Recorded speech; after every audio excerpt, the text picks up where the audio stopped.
I'd like to speak. Can I speak? Sure, sure. Yes. Hello? Hello. Hi, my name is Jeff King.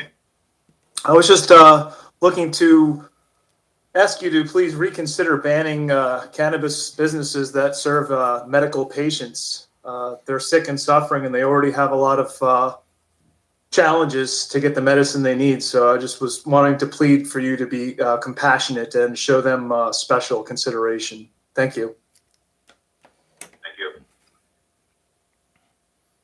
Okay, anyone else? Yes, my name is Edward Lefty Grimes. I'm with sativacross.org. We're a 501c3 in New Jersey. We fight for wheelchair access for disabled people and for cannabis patients' rights. And your bill, your resolution is hurtful to sick and dying residents of your area. It's we need to put the last first. I'm a medical cannabis patient myself, and I was on opiates for 10 years because of my back surgeries. I have an artificial disc, L4, L5, a fusion L5S1, a 2-level cervical fusion, and other surgeries. And the last surgeries that I had, I didn't use any opiates. I used just cannabis. Cannabis tinctures, cannabis oils, suppositories, all that stuff worked rather than me taking those opiates and taking those man-made chemicals. I would rather use something that God put here on the earth for me to use. The pharmacies sell synthetic marijuana, but we're not banning these pills. It's actually THC, synthetic THC that they sell in pharmacies. It's legal, FDA approved, family friendly apparently, everybody's cool with it, but there's a stigma on God's medicine for so long. And you have to imagine what it's like to be in a wheelchair. I say this to every council I go to. Spend a day in a wheelchair and imagine what it's like to be in a wheelchair with cancer, with some horrible disease, or missing a limb, or something that's really wearing you down. It's not easy to get in a wheelchair and go somewhere, especially down in Maurice River where you have to have a car. And if you're in a wheelchair, you have to call an Uber to get your medicine. Well, they say we're going to have delivery. We don't have delivery. We haven't had delivery since Jake's Law was passed. And if they're going to charge us for delivery, it's an extra charge that people on disability can't afford. We're getting hit from all sides. Our medicine's taxed. There are towns that put a wheelchair tax on cannabis. I call it a wheelchair tax. I call it a tax on cannabis, a tax on cancer, a tax on multiple sclerosis. It's terrible that there's towns without wheelchair access that are taxing people in wheelchairs. There's no representation for that taxation in many towns. So a lot of these towns are banning it, and we're getting hit from all sides. We're getting overpriced medicine. There's longer lines now that there's going to be recreational. Now there's longer lines, and the patients are being pushed back further in line. When they get to the front of the line, they don't have the strains that we need. The strains are overpriced. They're out of what we need. And yet we're still getting hit from all sides. Now we're buying medicine from these dispensaries that's moldy. There was a moldy medicine this year from a dispensary. So yeah, we're getting hit from all sides. We need help. We need your support. And I need Christians on this council to put the last first. The people in wheelchairs, put them first in line. Don't put them last. We advocate for medical. We're not here for recreational. And I notice your ordinance talks about the health and welfare of your citizens. Well, what about the health and welfare of your cancer-ridden citizens and your people that suffer from diseases that want to be off all these opiates that they're probably on right now? These older people, people that are 80 or 90, you should see the medicine cabinets. They take 20 pills in one day, and they all interact with each other in bad ways, and they wonder why people are dying younger, or people are just dying for no reason that are older. All of a sudden they're healthy. They started taking blood pressure medication with something else, and it interacted, and now they're gone. I lost a lot of friends last year. I lost to cancer, to COVID, family. And it makes you think about what the reason why we're here for. Why did you guys get in government? What are you here for? To help people, right? I know there's probably Republicans down there. I'm a Republican. We're supposed to believe in small government, less government overreach. Well, you're overreaching. You're hurting patients. You're hurting sick and dying people that are suffering. So I urge you to separate the issue of medical and recreational, and realize there's a huge difference there. There's people across the river in New York that can grow cannabis for fun, for kicks, for their jollies, while people in New Jersey grow it for their cancer or for their child with epilepsy, and they get a felony. That's not fair. That's not Christian. That's not glorifying God in any way. So I would urge you to help the sick and the dying in your area. They went with songs to the battle. They were young, straight of limb, true of eye, steady and aglow. They were staunch to the end against odds uncounted. They fell with their faces to the foe. They shall grow not old, as we that are left grow old. Age shall not weary them, nor the years condemn. At the going down of the sun and in the morning we will remember them. Thank you. Okay, thank you for your comments. Anyone else? Motion closed. Yes, hello. I, Hello, can you hear me? Who is this? This is Hugh Giordano. Can you hear me okay? Yes. Yes, excellent. Great. So my name is Hugh Giordano, and I'm a union representative for the United Food and Commercial Workers Union, UFCW Local 152.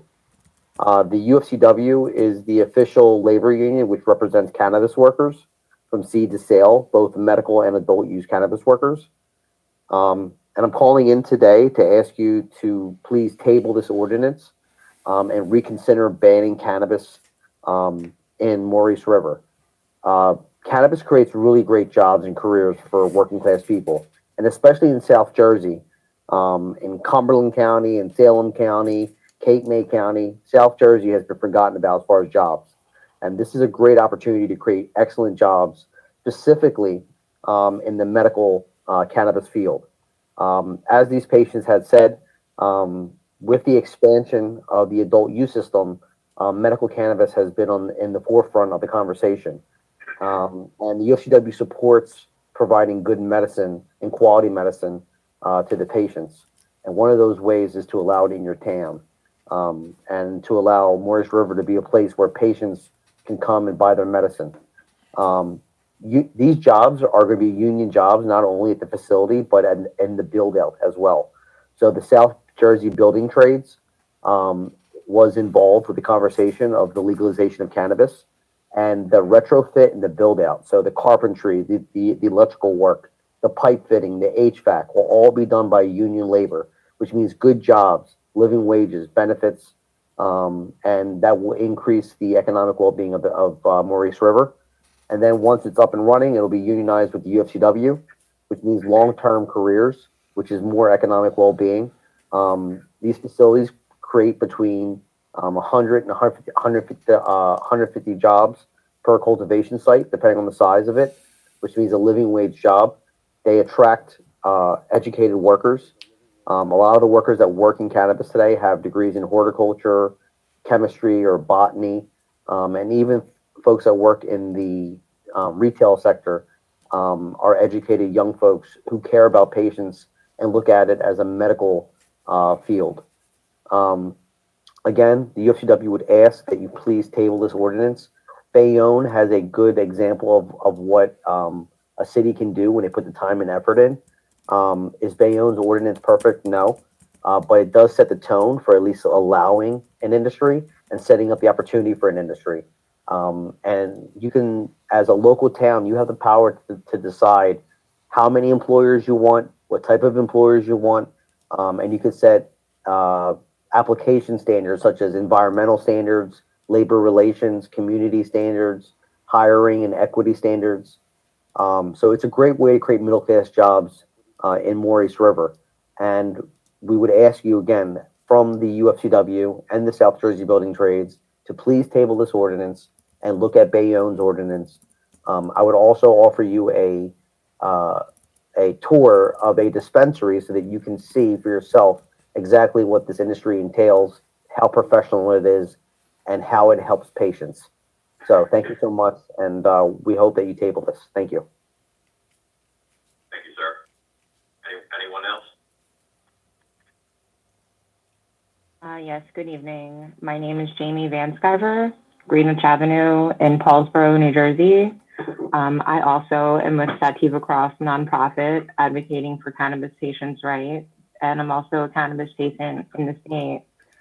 I have a few diagnoses, systemic lupus, I'm not sure if people understand when you talk about chronic pain and chronic illness that these are not conditions that are going to be going away, and you can pretty much expect for them to worsen over time. It's not a matter of like keeping inflammation down, maybe with an anti-inflammatory for a little while. It's chronic, like it's not going away. And usually, pharmaceutical wise, people are prescribed a lot of medication, controlled substances, narcotics, fentanyl, Oxycontin. These are the substances that are in your community causing overdoses and causing problems and increasing your Narcan use. Not a single patient's ever overdosed on cannabis. We have a system in our body, the endocannabinoid system, anatomical fact, just as realistic as your circulatory system, your respiratory system, your central nervous system. And this system in our body is meant to work with cannabinoids.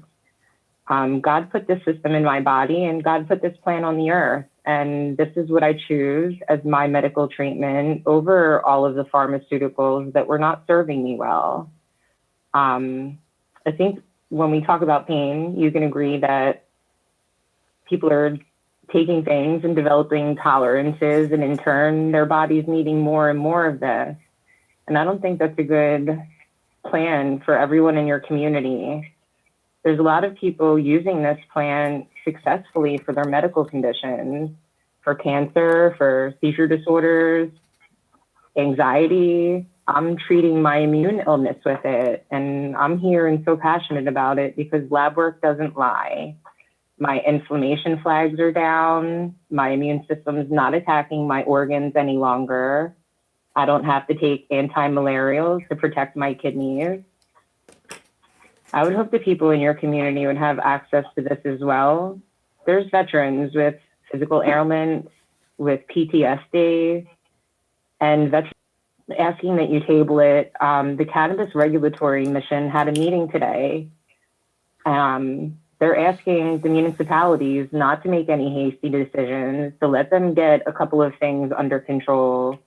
And I just don't understand. If you don't want recreational and it's not right for your community, maybe that's one thing. You're still going against the Constitution and 67% of voters and your constituents.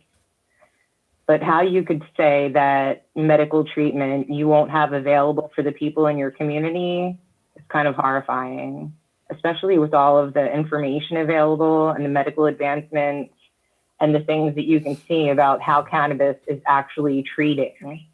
This isn't symptom management, just pain. I use it to not be nauseous and vomit.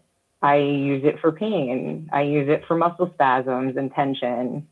I don't want to put all these pharmaceuticals in my body, and I don't think it's a good choice that you're pretty much dictating that either people have that in your community or they have to travel elsewhere. I personally don't drive with my medical conditions, and it's extremely difficult. I know you think maybe it's just half an hour away in another town. Half an hour away is a $40 Uber ride one way. A lot of these people are living off of disability, and Uber rides aren't in that budget. The dispensaries are failing us. Maybe you say you can bite the bullet and fine, I'll eat the $80 to get myself to and from the dispensary. And then you get to the dispensary and the dispensary tells you that they're rationing, that you can buy a quarter ounce today and that's it. So where am I now? I just spent my month's budget of cannabis transportation to hear that I'm able to get a quarter ounce of product when my allotment is 3 ounces for the month. Even if maybe a grow isn't proper for your community, there's different classes and different licenses, maybe something more like a boutique setup or even just delivery service for medical. That's all we're here to talk about is medical. Recreation is recreation, but please don't limit people's medical choices, especially when it's taking people out of the opioid epidemic, especially when it's not doing anything to your Narcan count that I see going up. People are overdosing. It's not on cannabis. If someone has exposure to cannabis and goes to the hospital, treatment is observation. They're not filtering their blood. They're not pumping their stomach. They might give you some fluids. I'm not sure. A little saline, nothing in there, sterile water, but nothing's happening. You're there to be observed. It's a system in your body meant to work with this.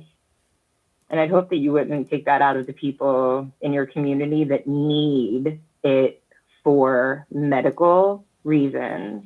Thank you. Thank you. Anyone else?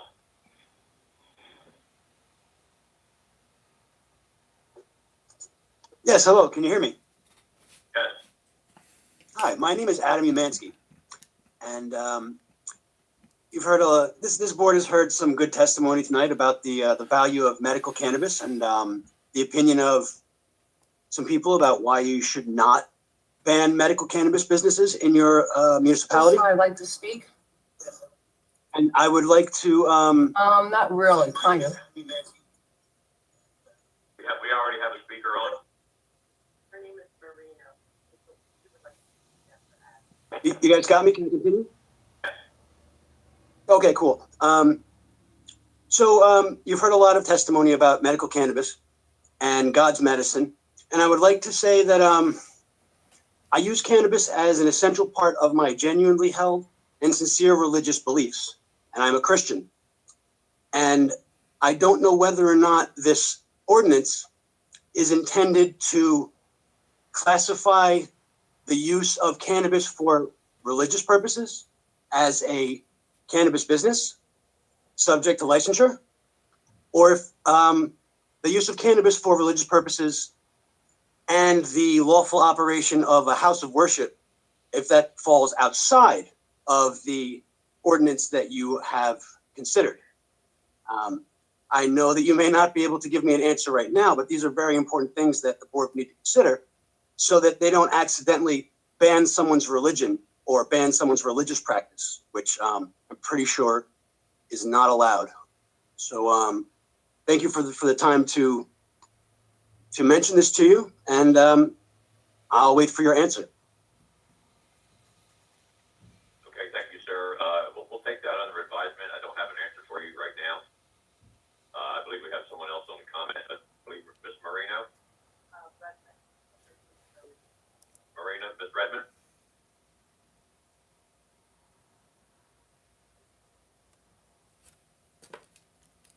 Hello?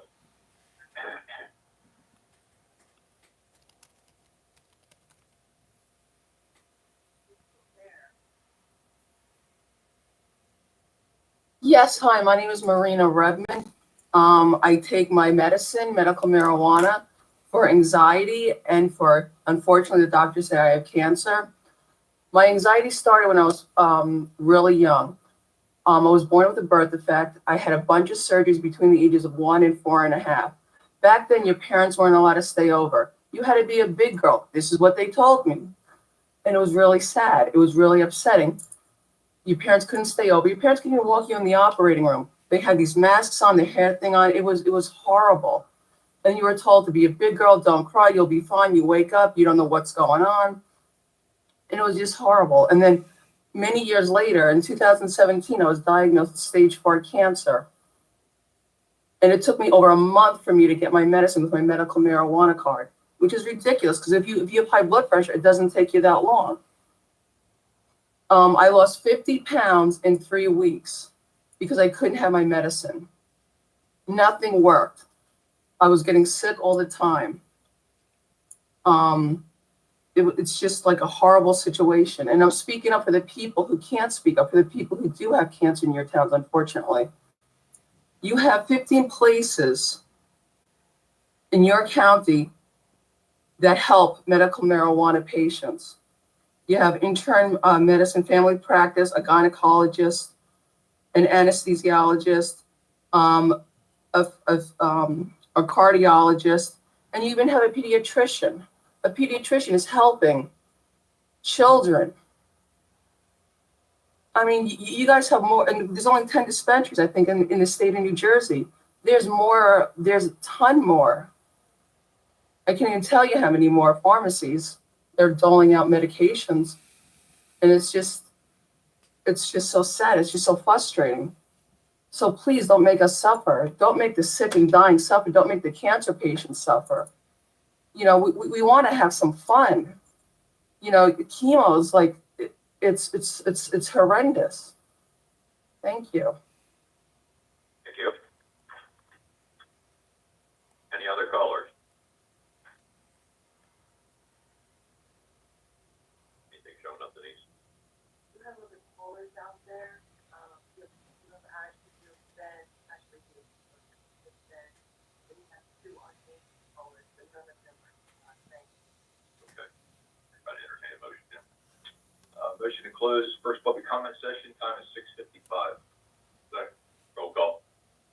Ashton, Yes. Sterling. Yes. Well, Yes. Okay, first thing on discussion items is discuss the tax map, possibly updated. Hal Noon is here for a presentation, I guess we could call it. Yeah, sure. Come on up, Hal.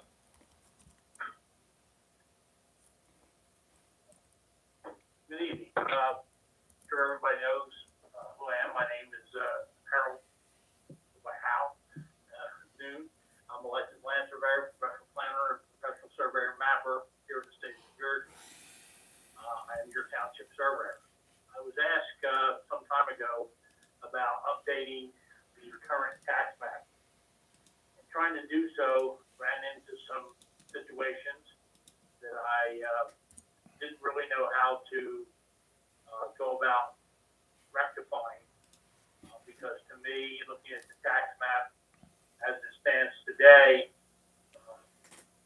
having worked for 3 state of New Jersey board presidents for the engineers and land surveyors, in my opinion, the tax map wasn't in compliance with regulations that are in place for tax maps.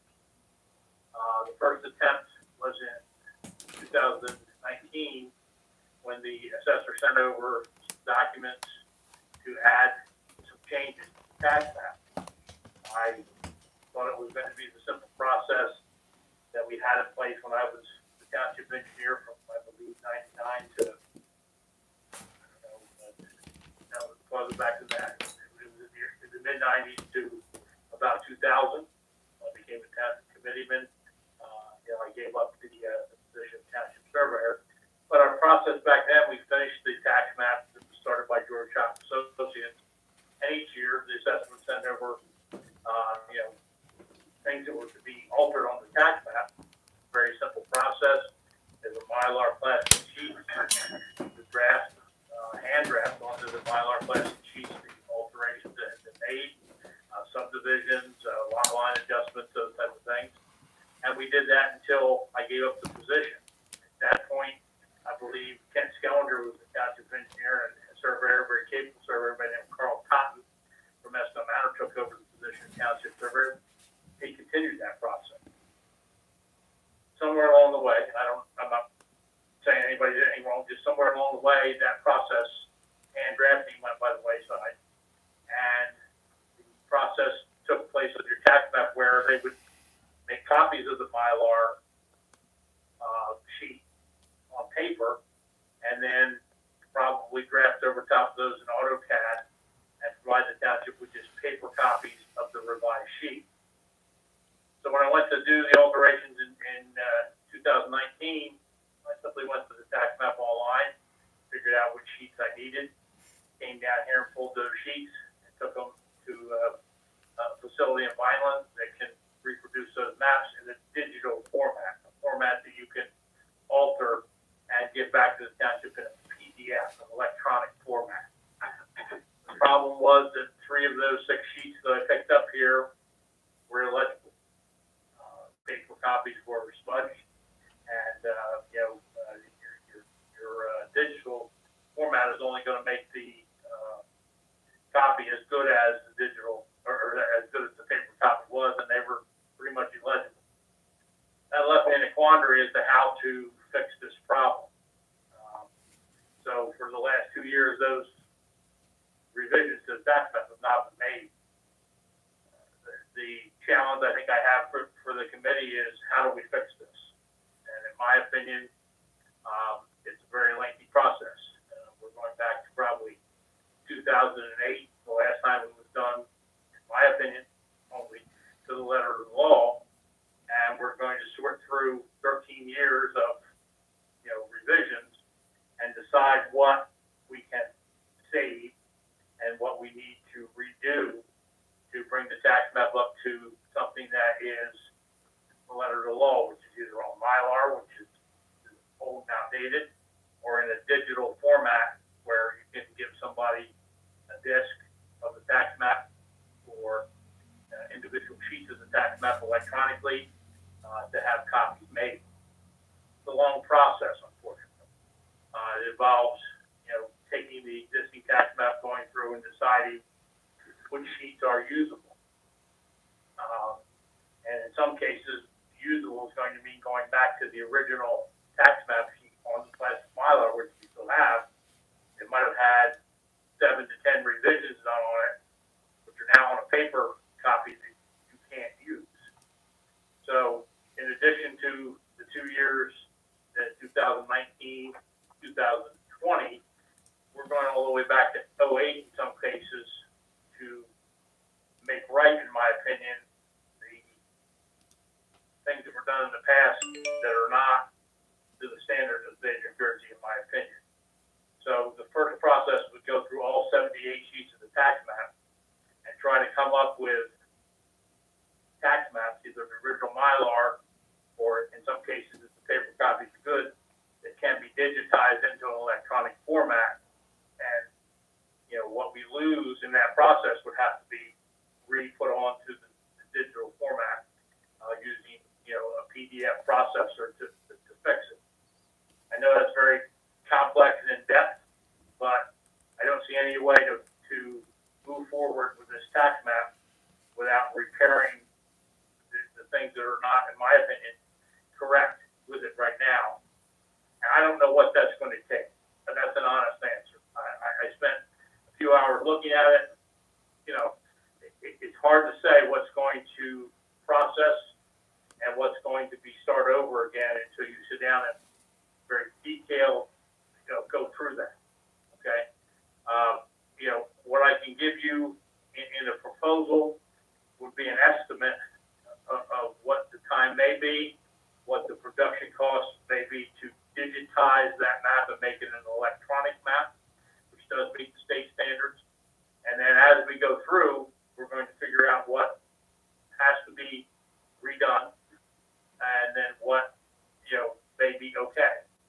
And so that's a step-by-step process through the entire map to bring it up to something that's going to meet the standard. Good news is when we're done with it, it's right. It's electronic. It goes on from here forward, and whether I'm here or gone, anybody can revise that map at any time.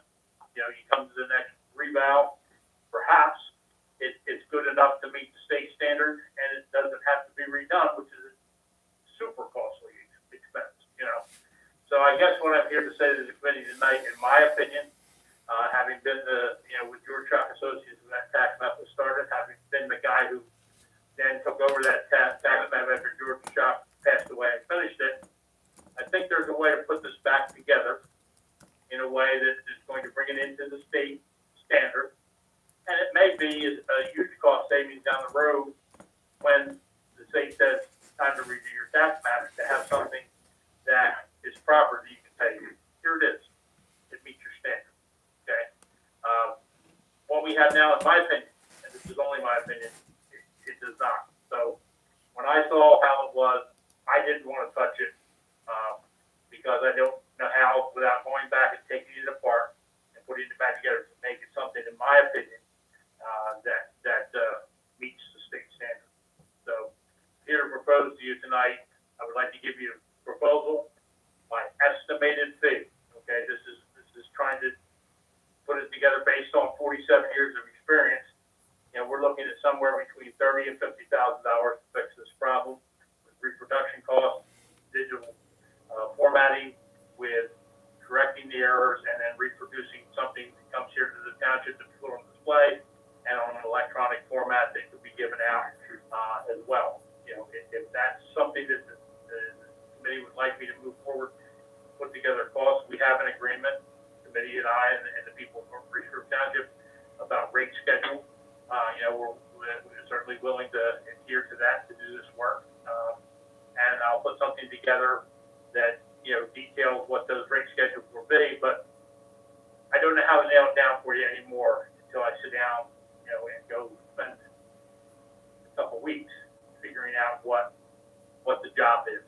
Right now, I don't know what the job is. I know there's a lot of things that need to be addressed, and it may be better than I thought, and I hope that's the case.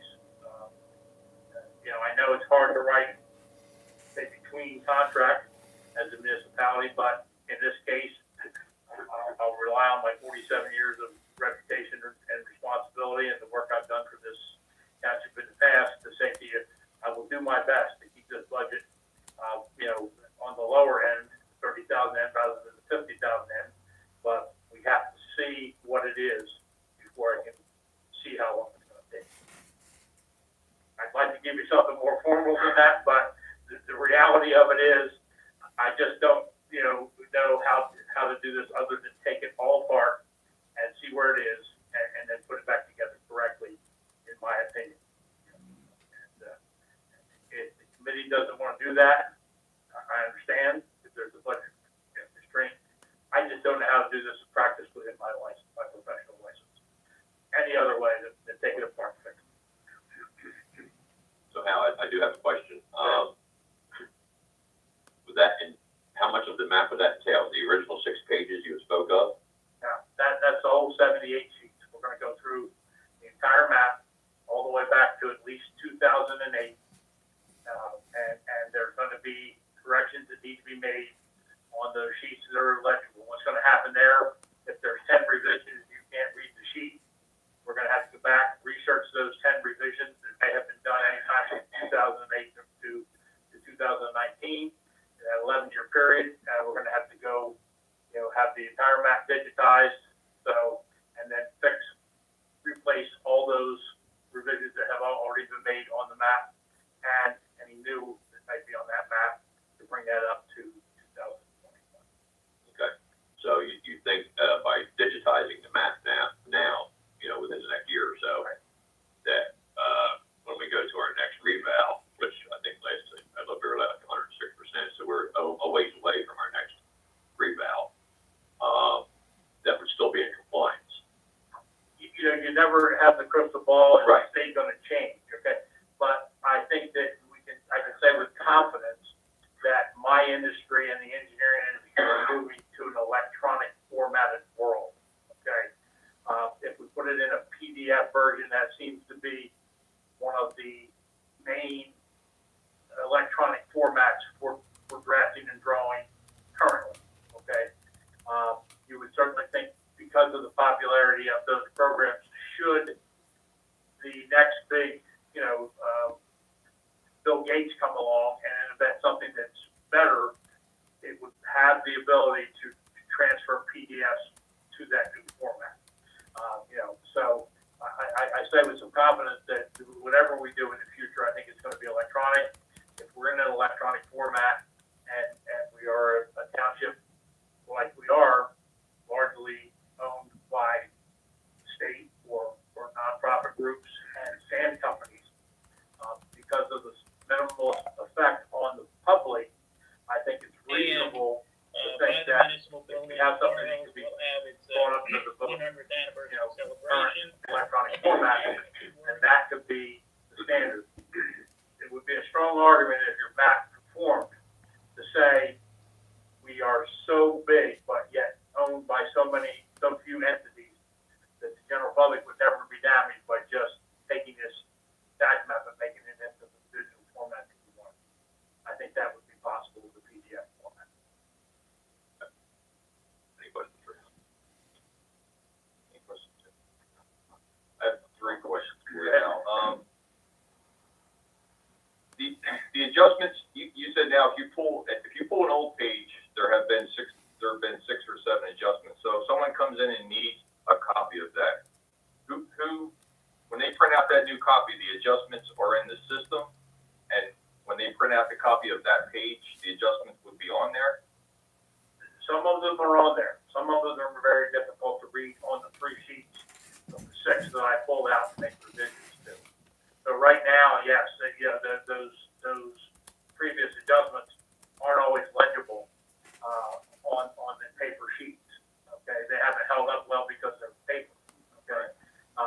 those cases, it may be necessary to look at sheet 40, let's say, and there were 6 revisions made and say, yeah, but you can't see the tunnel block, some of the lines are very sketchy at best, and we're gonna have to take the original Mylar, research those 6 revisions, okay?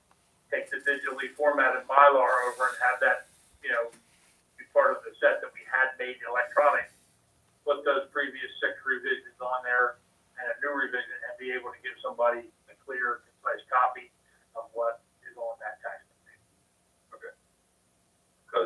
Okay. My interpretation of that was that we have a record of the revisions, but it's just not on the map that needs to, that would be requested. What I'm looking at here is whether our staff, if you go through this and you see what's the most egregious things, and does our staff have the ability to provide the information to you to make these updates? If that's not the case, then I understand. We would have either staff's gonna have that information or we're gonna research that information through the filings at the county clerk's office to redo that. I would think, knowing the efficiency of your staff, that 95% of those are gonna be right here in the building. The information. There may be some cases where something fell through the cracks, but, we pulled some really great information out of this township hall for the other project we're working on right now, okay? And, from my knowledge of where it might be in the old records and your staff's knowledge of where it might be in the newer records, we've been able to go back and find stuff that I don't even believe the state of New Jersey has anymore, okay? But we were able to look it up here at the records that exist in the township hall, going back into the George Shock days, when I was thin and in shape,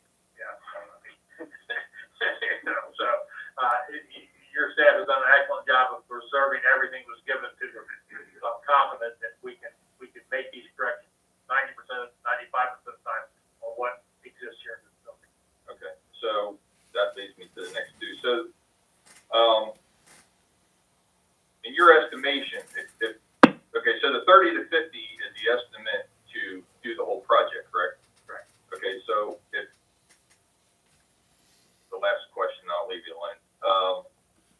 If you go through the 78 pages and you pick out what you feel is the worst, in your opinion, do we just go chronologically, or or would it be more effective to start with the worst ones? What I'm trying to figure out here is, we had talked to Kevin about breaking this up into smaller pieces, doing it a chunk at a time to lighten the cost. So, in your opinion, would it be better to do the worst ones first after you do your estimate of the damage, or just look at the whole project, the project as a whole? That's a quandary that I've had to address with myself. Right. To me, as a licensed professional, put his hand on the Bible and swore to God to uphold the rules and regulations of the state of New Jersey. In my opinion, we have to fix all of this to bring it into compliance, or we got whole, in my opinion, and only in my opinion, maybe some other professionals look at it. Dave Battistini was concerned about it. We had a conversation about it. But we got this whole by piecemealing. I don't want to piecemeal. I want to put this back to where it was when I gave it to you, when we took it from George Shock's company, who had fallen in the hands and didn't care about this township as much as they should have, in my opinion, and we made it right. If I'm going to be involved here, I want to take this thing and I want to make it right. Okay? And I want to give you a product that complies with the law, that if anybody walked in here from the state of New Jersey and asked a question, there it is. There's the disc. It's complete. If people with tax maps or property facts or whatever ask for a copy of our tax map, we give them a document that is complete, complies with state law. So I've had this quandary. Can I piecemeal it and do it a piece at a time? Professionally, I don't think I took an oath and said I would do that. I think professionally, I found something that I believe is incorrect. It's my duty to fix it. And that's what I want to do. I want it to be right. I want it to be back to where it was in the condition I gave it to the township in, and something that is compliant with the law. Okay. We got a question for the public. Mr. Oliver. John Q. Public. for my own edification, and again, I apologize, I didn't realize tonight was the budget hearing, otherwise I would have looked at the budget. But, over the last couple of years, based on Kevin Loney's presentation back in 2019, I think it was, he gave us an estimate of X number of dollars to be spread over 5 years. I believe we still have a line item in the budget for a yearly tax map revision. So I guess my question boils down to is the amount of the per year line item as per Kevin's quote, is that going to run concurrent with PAL's charges, or is that going to be a separate issue? Yeah, I don't know. and Roy, I told Denise tonight I didn't need the budget in front of me, so I don't have an answer for you on what's there right now. So I don't know. I don't think we've tapped into that line item. And I think we included that in the 2020 budget, correct? To spread it No. out over. Go ahead, Alan. Hey guys, I can jump in on that if you need me to. Yeah, please. Bail us out. Yep. 1 second here. So there's 40,000 in the budget for this year. Okay, 40? Yeah, 40,000 for the tax map. That was actually put in case we were going to do. Dueling council meetings. Oh boy, dueling. Chris, you ready? I'm ready. Okay, raise your right hand and repeat after me. I thought I Jeff was state your speaking. name. I, Christopher Cutzer, Do solemnly I swear thought Jeff was speaking. solemnly swear I that saw. I will Je- support the Constitution of the United I States saw Jeff's thing. to support the Constitution of the United States, and the Constitution, the Constitution of the Okay, so State we're gonna of go back and forth. and that I will bear true faith and allegiance to This $40,000 that Alan alluded to now, is that going to be cover just the charges from the assessor, or is this going to be? I'm sure Al doesn't want to wait 4 or 5 years, to get paid this $50,000 or whatever it is. Are these charges going to be concurrent, or do they overlap, or are they separate issues? I believe they would be concurrent. I don't know if we could really separate them. I think they're going to have to go hand in hand, my opinion. Al, do you have an opinion on how that works? Well, anything you've set aside and haven't used for previous revisions, I'm not going to bill you for those, obviously. Sure. Okay. Moving forward, this is going to bring us up to the revisions. Is that we're due January 1st of this year under that same one fee. Okay. So those monies that you put away and didn't use, I guess, could go however budgeting works. I have no idea. But after that, then if you put away $4,000 to $5,000 a year or less, once the map is up to that standard, then that should take care of any revisions needed for that particular year. Take care of the maintenance of it. Because there will be a digital standard. You go in and do that revision. It may take a draft for a few hours, a surveyor a couple hours to review it, make sure it's correct.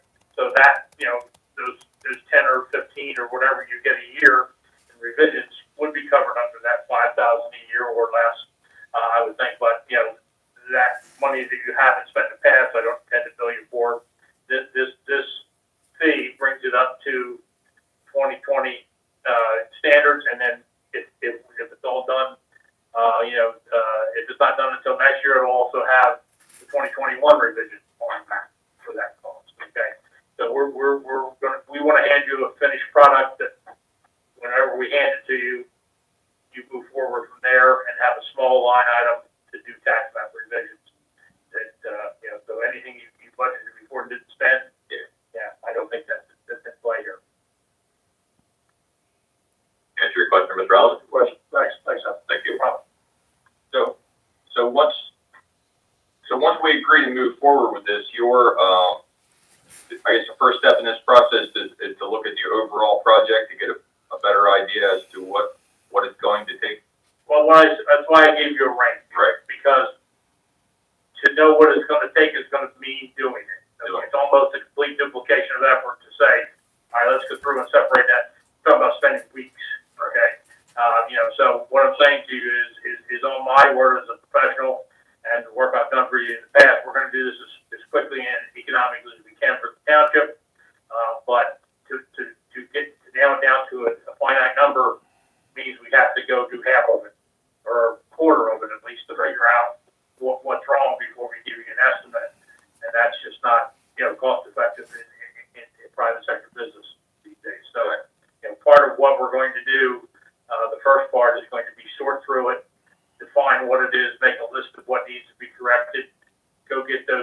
68 most usable sheets, whether they be the original Mylars or the paper copies in some cases, digitized into an electronic format that'll work.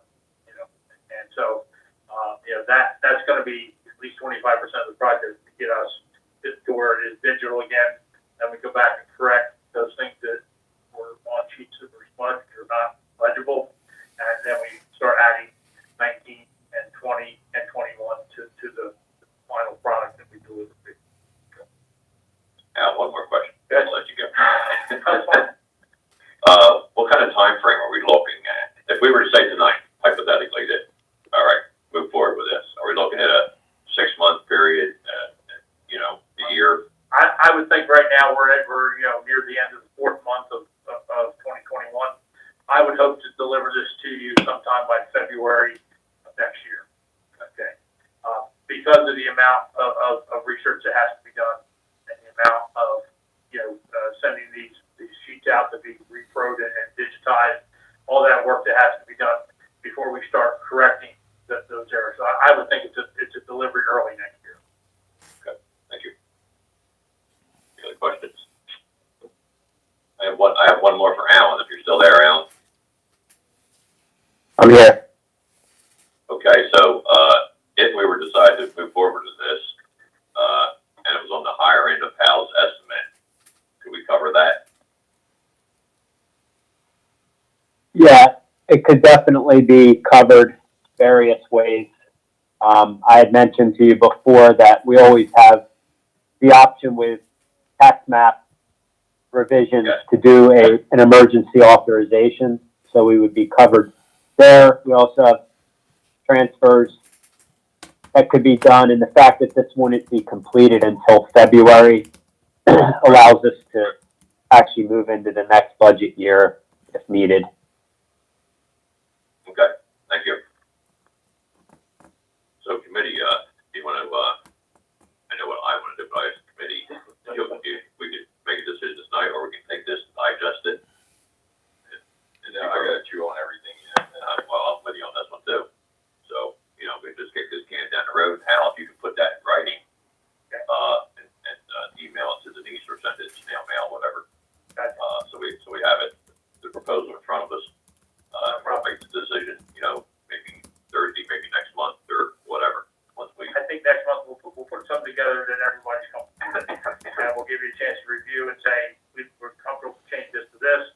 Then next month you can put it into something that you're comfortable with. And we've had a chance to look at, think about a little bit. Yep. So that, we're not rushing things, get started from there. Okay. Have it for the bill review for next month. That works. Very good. Yep. Not a problem. Thank you very much. Thanks, Al. Appreciate it. Have a good night. You too. Take care, everyone. Okay, item number 2 on the discussion items is the grading of Hunters Mill Road. Well, that hit a brick wall. State. So they might actually try to reach out, but they won't know till the end of their fiscal year if there's any money left for their to pay their people. If there is, they may attempt it. We're okay with it. I assume we're still okay with it. That won't be till June. In their fiscal year, if they have monies left, it's going to depend on the fire season, and it's not a lot of money, but they don't want to spend it up front and not be able to pay for the fire or something. So that's still in the works, but it's going nowhere right now. So it's basically on hold. Discuss certificate of continued occupancy. Bill, you brought this up. And Frank gave us an answer. Yep, Frank gave us an answer. What's the one you want? One answer I wanted is, Frank ruined my Christmas morning. I'm sorry, but maybe we ought to do tax map. So, given the nuances of drafting this. All right, they're about to start the Do I have a motion to adopt cannabis 20 ordinance here, so we're going to go over here now. I'll make a motion. Okay. Second. Dorothy? Councilman Cardy? Yes. Councilwoman Chimenti? Yes. Council President Carner? Yes. Councilwoman Tweedy? We're in Far Hills now. Councilman Welsh? Yes. Thank you. We went from Maurice Thank River you, to everyone. Far Hills. All right, next is ordinance 2021-07. And this is an ordinance reestablishing a general land use prohibition on all recreational medical marijuana businesses and establishments within the borough of Far Hills. This is an item that has been discussed at multiple council meetings and clearly represents the general will of the residents of Far Hills. Joe, you want to say a few words on this? Yes, Mayor, thank you. Initially, I just wanted to note that this ordinance has been introduced. It was referred to the planning board. The planning board has reviewed it with regard to consistency with the master plan and determined that it was consistent. The planning board did recommend 4 corrections to typos that it found in the whereas clauses of the ordinance. Those have been corrected and are before the council for adoption. Those are not material changes or anything, just typo changes. Does not require reintroduction. Again, this was the ordinance that was required to be adopted based upon the state's adoption of the recent, New Jersey Cannabis Regulatory Enforcement Assistant Marketplace Modernization Act. Just as a quick reminder, the act nullified and voided all ordinances previously adopted by municipalities that otherwise restricted any marijuana or cannabis business in any of the municipalities. It required that if a municipality wanted to restrict such businesses, it had to do so by adopting a new ordinance under the terms of the act, and that the ordinance be adopted within a time period set forth in the act. This ordinance does that. It puts forth the restrictions as set forth in the terms of the act, as well as we discussed, set forth the general regulations and restrictions that was previously adopted by the borough, and just restates those as well. So this ordinance now puts the borough in full compliance with the act in its restricting of marijuana businesses and establishments. This is on for public hearing and adoption. Okay, thank you. And to be clear, it does not prevent individuals who need medical marijuana from obtaining that. No, it doesn't restrict that. It doesn't restrict it restricts the location of businesses. That was one of the questions that was raised at the last council meeting. It was a little confusing. It restricts the cannabis delivery service business from being located in the borough, but does not restrict any cannabis being delivered in the borough. Doesn't restrict any transfer of it and use of it within the borough, subject to general restrictions on smoking or otherwise. It just restricts the actual You can't get it. businesses Yeah. and operations. You just from can't being get it. conducted in the borough. Your town wants it, but you can't get Thank it. you, Joe. All right, so with that, do I have a motion to Unbelievable. open to the public ordinance 2021-07? Mayor, before we do that, I just want to recognize that right across the river in our adjacent town of Bedminster is Far Hills Pharmacy, which used to be in the borough. But now they are going to be a distributor of cannabis, correct? I believe they are already. I believe they are, yes. And CBD oil and all the rest. So it's not like our residents won't have That's not access. true. Because it's right over the bridge, but it's just not into our borough, correct? Not Correct. true, man. Okay. Just wanted to make sure that, that residents knew that because we're voting on not having one of the businesses in town, doesn't mean there's not one that's accessible and local. Yes, right. And Mayor, if I may, just on that note, just to advise, based upon the terminology of the act, if the borough wants to restrict it, it must do so within the time period. Nothing prohibits the borough from later at another time period lifting any one of those restrictions. Right. However, based upon the terminology of the act, if the borough does not restrict it within the time period, then it's barred for 5 years from doing so. Right. So even if the borough is considering maybe down the line letting certain of these uses to occur in the borough, this is the only time in which to act to prohibit it. Later on, at any time, it can lift those restrictions. Right. No, Prohibited from lifting those under the act.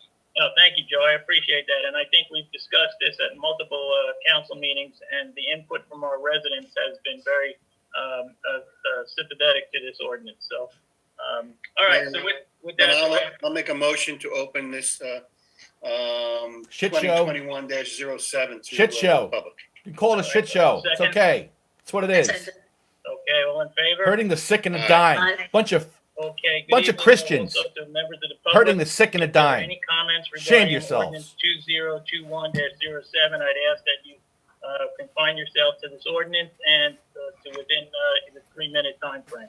Mayor, would you also include on that they must state their name and their address? Yes, absolutely. Okay. Okay, I see. Yes, I'm sorry. I see a number of people have their hand raised. So I'm just going to go right across the top of the screen, and I'm going to ask Mr. Hugh Giordano I'm going to ask him to unmute, and if he has a comment, to please make it at this time. Yes, can you speak, can you hear me okay? Yes. Excellent. Yes, my name, good evening, council. My name is Hugh Giordano, Blackwood, New Jersey. I'm here tonight as a representative of the United Food and Commercial Workers Union, UFCW, Local 152. The UFCW is a national labor union of 1.3 million hardworking families across the U.S., Canada, and territories. We represent workers not only in manufacturing, warehouse, retail, and healthcare, but also cannabis workers, both medical and adult use. I'm here tonight to ask you to drop this ordinance and to at least allow for medical. I understand that you may not want adult use, but medical cannabis still creates good union jobs. These jobs come with living wages, health care, retirement, sick time, dental, vision, paternity leave, and a bunch of other benefits that will help increase the economic well-being of residents in Far Hills. Along with that, medical cannabis comes with an educated workforce. This means people with degrees, 4 or 6-year degrees. Even pharmacists work inside medical cannabis dispensaries. These are well regulated, watched by the state. I would say it's probably more regulated than the alcohol industry. It's probably more akin to the pharmaceutical industry. We don't look at, when we look at retailers, when you see Budweiser or Miller or any of those delivering their alcohol beverages, we don't think that they're going to give them out to children or anything else like that. We wouldn't think the same thing about other workers in other industries, such as the medical cannabis industry, who, again, take their job very seriously as well. The city of Bayonne did a great job of writing an ordinance that allows cannabis into their city. You could work off that and tailor it just for medical. Doesn't mean you have to have it tomorrow. It just means that you're opening the door for it. Although I understand that you're saying that people can go right up the street to another town, that pharmacy provides CBD, does not provide regulated medical cannabis through a regulated system. A pharmacist hemp product is not nowhere near to the same regulation of a medical cannabis facility. It's a working class issue. If you have seniors or other disabled people within there and within Far Hills, why should they have to drive or pay delivery costs to get their medicine? It's a heavily regulated industry, which means it's to be heavily priced, and it hurts those who need it the most. So I would ask you to drop this ordinance, to reword it, visit the Garden State Dispensary in Woodbridge, which is a medical dispensary, which was the first unionized dispensary in the state. They also have another satellite in Eatontown.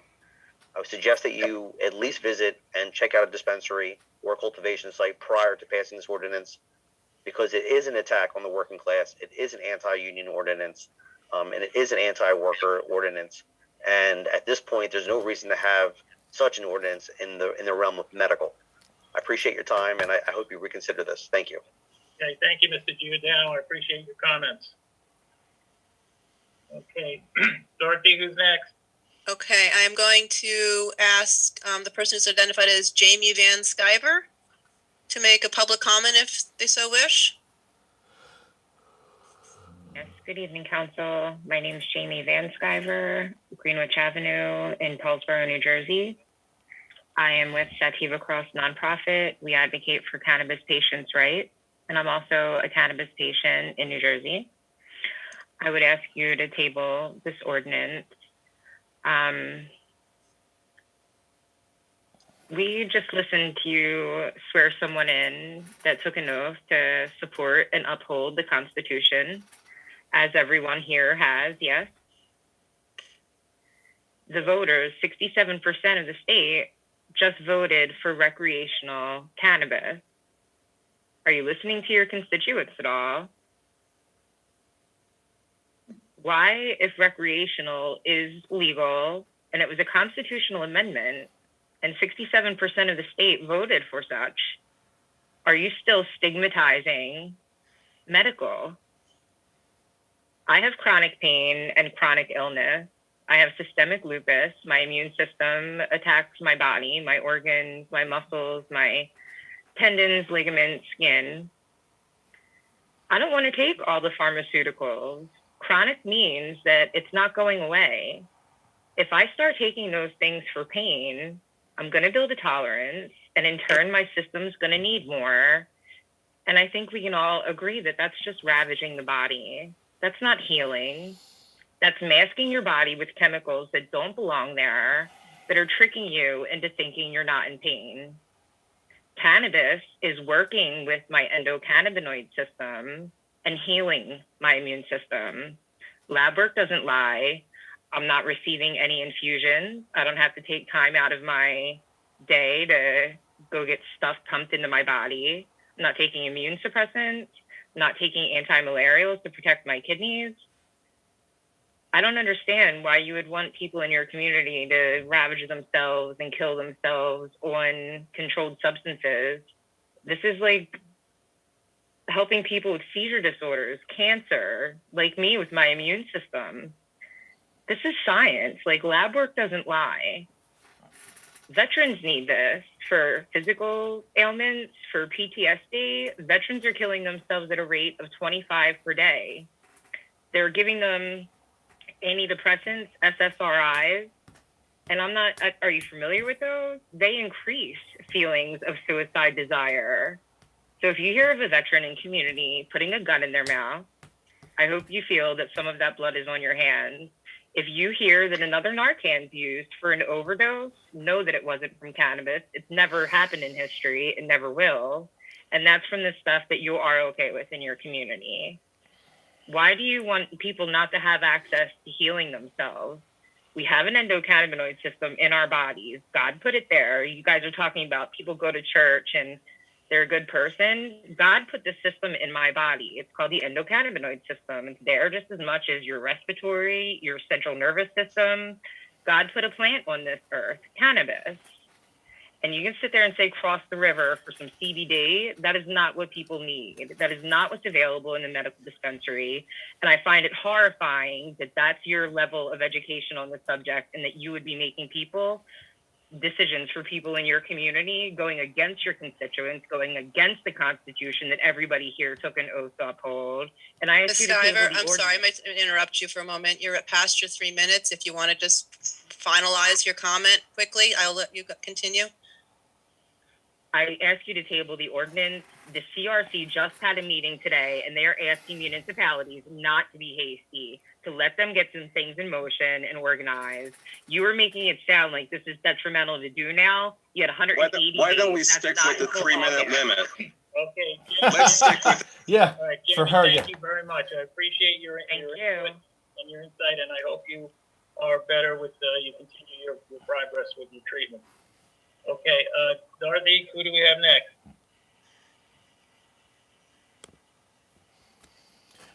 Okay, I'm asking Mr. Lefty Grimes, Good evening. who has his hand up next. If you'd like to make a comment, please give me your full name and your town where you live. Good evening, Council. My name is Edward Lefty Grimes. I'm with sativacross.org, a 501c3 in New Jersey advocating for disabled people and cannabis patients' rights. I live in East Hanover on Hanover Road. And this ordinance is anti-Christian.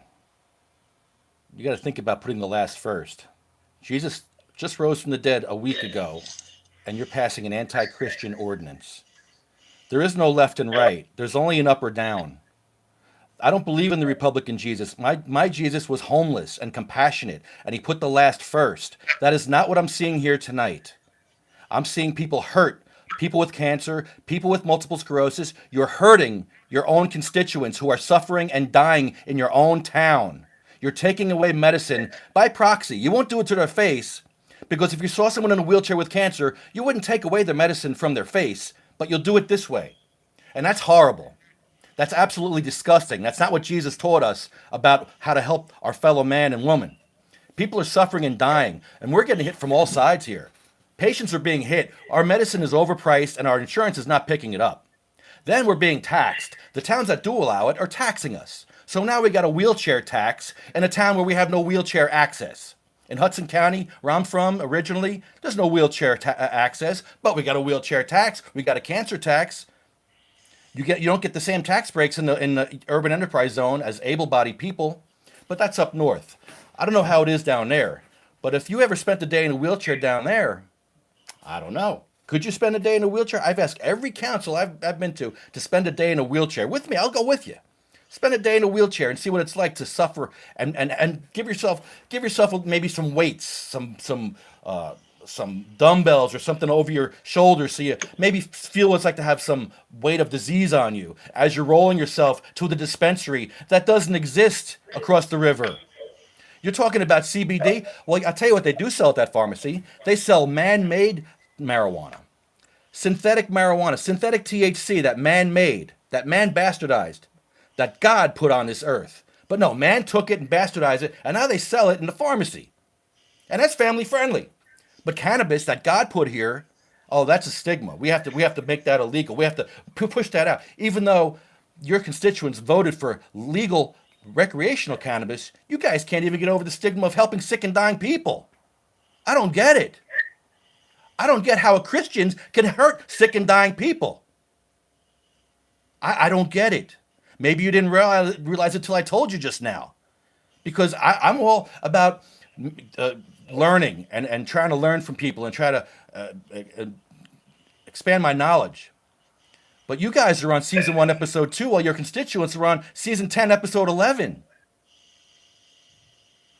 I mean, you guys got to think this out. You're making a knee-jerk reaction and you're hurting the sick and the dying. We wouldn't be here if it was for recreational cannabis ban. This is a medical ban where you have sick and dying people in your town, bedridden, in wheelchairs, that can't get out, that can't even make this meeting. They're over the toilet right now throwing up, or maybe they have a gun in their mouth with PTSD. And you're taking away their medicine. You have about 30 seconds left, please. They went with songs to the battle. They were young, straight of limb, true of eye, steady and aglow. They were staunch to the end against odds uncounted. They fell with their faces to the foe. They shall grow not old, as we that are left grow old. Age shall not weary them, nor the years condemn. At the going down of the sun and in the morning we will remember them. Thank you. Mr. Grimes, thank you very much Thank for your comments. Appreciate it. Dorothy, what do you have up next? Okay, we have Mr. Jeffrey King. Ask you to unmute yourself. And again, you'll have 3 minutes. Good evening, Mayor. My name is Jeffrey King, 24 Elizabeth Parkway, Eatontown. Good evening. Urge the governing body to table this ordinance. I think it's a mistake. I think it is in the spirit of protecting the municipality, but the result is the opposite. Denying opportunity to get this kind of medicine as an alternative to addictive pharmaceuticals.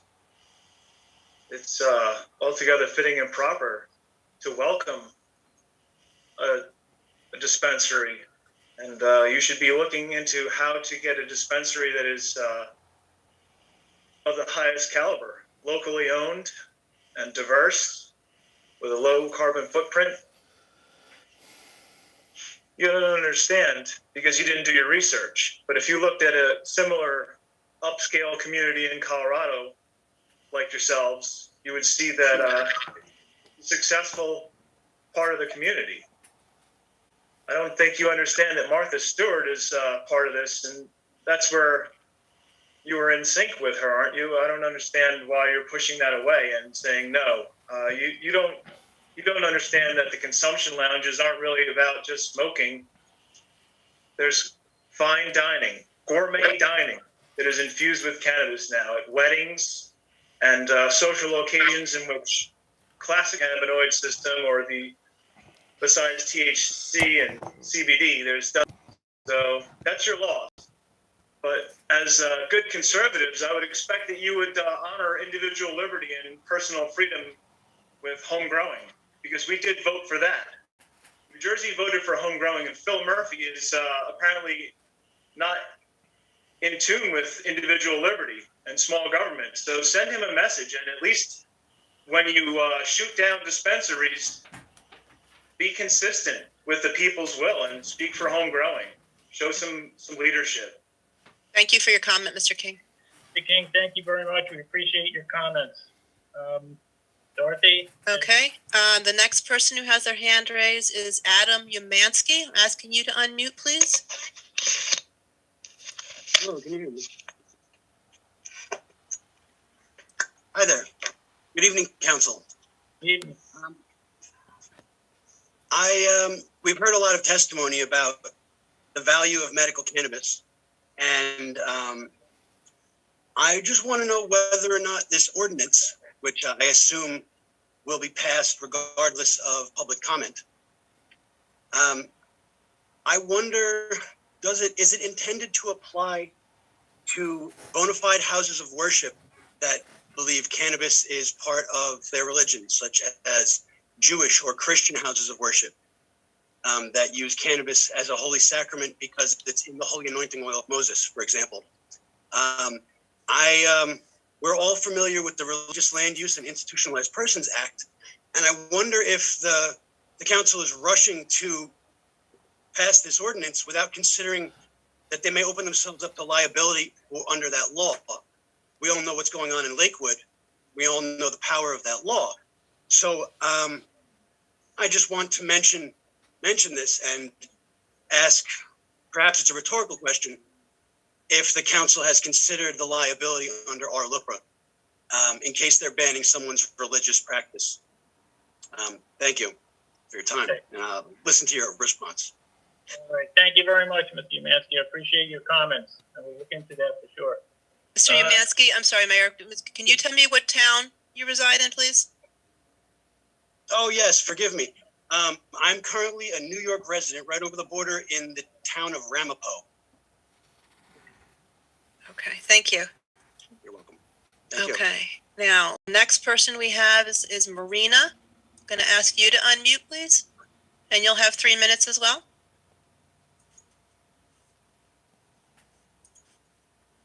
Marina, did you want to make a comment? Yes, can you hear me? Yes, go ahead. Yes, my name is Marina Redmond. I live in Sayreville, New Jersey. I'd like to tell you about my journey with medical marijuana and how much it's helped me. And please table this. Just, listen. I suffered from anxiety between the ages of 1 and 4.5. I had to have a bunch of surgeries on my leg. Back then in the hospital, they did things a lot differently. Your parents weren't allowed to stay over. You were told to be a big girl. I was told this between 1 and 4.5. I had to have surgeries. Your parents weren't allowed to bring you in the surgical room. You had to be carried in there or wheeled in there. And it was just a horrible experience. You had everyone in masks telling you to be a big girl. It's going to be okay. And then, unfortunately, many years later, in 2017, I was diagnosed with stage 4 cancer. I lost 50 pounds in 3 weeks because I couldn't get my medicine. My dispensary is like 30 minutes away. I'm lucky I can get a ride there most of the times. But, people who can't, they use Access Link. Sometimes it doesn't go there. The nickname for Access Link is Access Think. You also have Uber and Lyft. And sometimes they don't want to go there. And if you have a service dog, good luck, because all of a sudden they're allergic because they don't want dog hair in there. It's, medical marijuana has helped me out so much, like I was saying. It's just such a wonderful product. And I'm also wondering, if you do ban this, if the people in your town can sue you for making it so much harder for them to get their medicine. You have pharmacies in the town. You have all these different places. You have about 24 different types of doctors in your county. In your county that that prescribe medical marijuana, all different types, family practices, infectious disease, internal medicines, a psychiatrist, emergency medicines, ophthalmology, general practice, and you even have pediatricians who are helping out their kids, their pediatric patients, giving them medical marijuana. I do not understand why you'd want to hurt an adult or even a child. Children are on this drug. Children are on this, not a drug, I'm sorry. Children are on this. And you're hurting them. You're making them suffer. Bad enough, you're making the adults suffer. I don't understand what gets you guys to hurt an innocent child suffering when they're also on this, and hurting cancer patients. I don't understand, because it's heartbreaking that you guys would do this to people. Madam, you have around 30 seconds left, please. Please don't make us suffer. I'm begging for myself, and there's people right now who cannot come on the Zoom meeting because they're so sick. They can't even lift their head. They're vomiting at right now because of the medicines. They're so depressed. They're having PTSD. Some of them are about ready to, do harmful stuff to themselves. Please. Just please be nice. We just want our medicine. Yeah, we just want to live. Be nice. That's it. We want to live happily. Be nice. And without pain. It doesn't take much to be Marina, nice. thank you very much for your comments. Would you be kind to give me your last name, please? Rebman, Rebmann. Okay, thank you very much. Thank you, Marina. We wish you all the best as well. All right. Since Dorothy, any new people for any comments?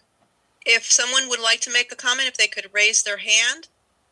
If you're not able to do that, then I'll just ask if you can try to unmute yourself. Because you said quite a few. Okay. All right. Mayor, I don't see any more people raising their hands or. I would. Yeah, okay. Right. Go ahead, Mr. Schweister. Lake Road. Everything that everybody said is very compelling and heartfelt. Mr. King made a comment, and this is the only reason why I'm getting involved in this conversation with regard to how great it is in Colorado. Well, let me tell you something. I have a ranch in Colorado, and I've had it for about 15 years. 15 years ago, you could get workers that could actually do things. Now they're all high. If it could be regulated, it's truly medical. I know the benefits, scientific fact. The problem is, just like the barbiturates, just like the over-the-counter, it gets out and it infects. And I'm going to tell you something. I'm selling my ranch in Colorado because they're all Colorado maybes. They show up, they're high, they can't get the job done. Quality of work has gone to hell. It's medical marijuana. When it's regulated completely, I get it, but I don't think we're there. So I'm That's overregulated. I feel for you people that are needing it. I feel for you people who are growing it. I feel for the fact that yes, okay, it's probably good paying jobs, but I've witnessed it myself, and it's not a good result. So that's all. Wish you guys luck, but counsel, stick to your guns. Thank you, Skip. All right. So with that, do I have a motion to? Mayor, I'll make a motion to move out of public session and back into regular session. Stick to your guns second and that. shoot the patients in their face. Okay. Before the council, before we make a decision on this, I just want to, just in general, address a few comments. As with every issue that has come before the council for the last many years, we give this each item a tremendous amount of thought, and most importantly, we reach out to our residents, and we have to do what's right for them and what's right for our town. Not to say that other towns do things differently and different things work for different people, but in this particular regard, after discussion with the council and with discussion with our residents, to whom we are responsible, we have to do what we believe is right. And so with that, do I have a motion to, if there's no other comment from the council, do I have a motion to accept and pass ordinance 2021-07? So moved. I'll second that, Mayor. Okay, Dorothy, roll call, please. Councilman Cardy, Yes. Councilwoman Chimenti, Yes. Council President Carner, Yes. Councilwoman Tweedy, Yes. Councilman Welsh. Yes. Great, thank you. Thank you, council, and thank you to all of those who made their public comments. All right, let's move on to the consent agenda. We have a few resolutions this evening. The first is resolution 21. Okay, let's go back to Maurice River. There has to be some clarification there. Yeah, okay, but the way I read this, some buildings are subject to license. They delineate, they have some structures right over the water, right, which require the license. But then all the ones that are built over the water do require the license, right? But when you jump down to the marinas, I didn't see anything that jumped out to me that said that, but I just want everything to be clear. I don't want anything to. Well, you know, right. There's old riparian rights that they used to go onto dry land. I mean, for a certain extent, if the high tide or high water level used to be 100 feet that way, that would still be, they still have a riparian right there, even though the water didn't go that far. At least that's my understanding of how it used to be. So someone could have built a house within that old tidal flow, and they think they're on dry land, which they would be, but the state still claims that title interest. I mentioned the bill. If you read this thing, they give the example of a river in Newark that doesn't exist anymore. It's been buried. And they said that still ties in. Right. They have a riparian right to that. You know, but. So my 2 cents on this is, and I think Frank agrees, if we can figure out a way to make this application to the tidelands for these dock licenses when this transaction comes about. Maybe we can put a structure in place, since it's a 7-year license, we can have a structure in place that we make sure that the paperwork gets filed, so they come in here every 7 years when it's time to, whether it's our construction office or whatever, and, you know, we charge whatever fee we have to. So we would hold the license instead of transferring it to the owner. That we're saying you can do that. Either hold the license or be responsible for submitting the renewal request, you know, however we want to do it. I mean, I want as less control, the least amount of control over them as possible, but I want to make sure that if us applying for this as a government agency is, you know, more appealing to the Thailand, right, versus, because I talked to 2 of the marine owners, and one said that they get a bill every year. The last 2 years they sent a check, and the check gets returned. The other one said he gets a bill every year, and he hasn't paid them because he's not an active marina right now. And he told me when he was an active marina that they went to the Thailands to try and do something, and they told them that we're not going to give you a license because you don't have a permit. Well, if you read this, you have to get this permit before they give you the license. So he, apparently, as the laws have changed, they weren't Vaxlining was never grandfathered into these laws. So I guess either it was just, they just overlooked the fact that they didn't have these permits, and they just, if they applied for a license, they got it, or if they renewed the license, they got it. But he was getting pushback from the Thailand that they didn't have this permit. So that's another thing. I think if you get the permit issue straightened out, and then you can have this license application thing, framework in place,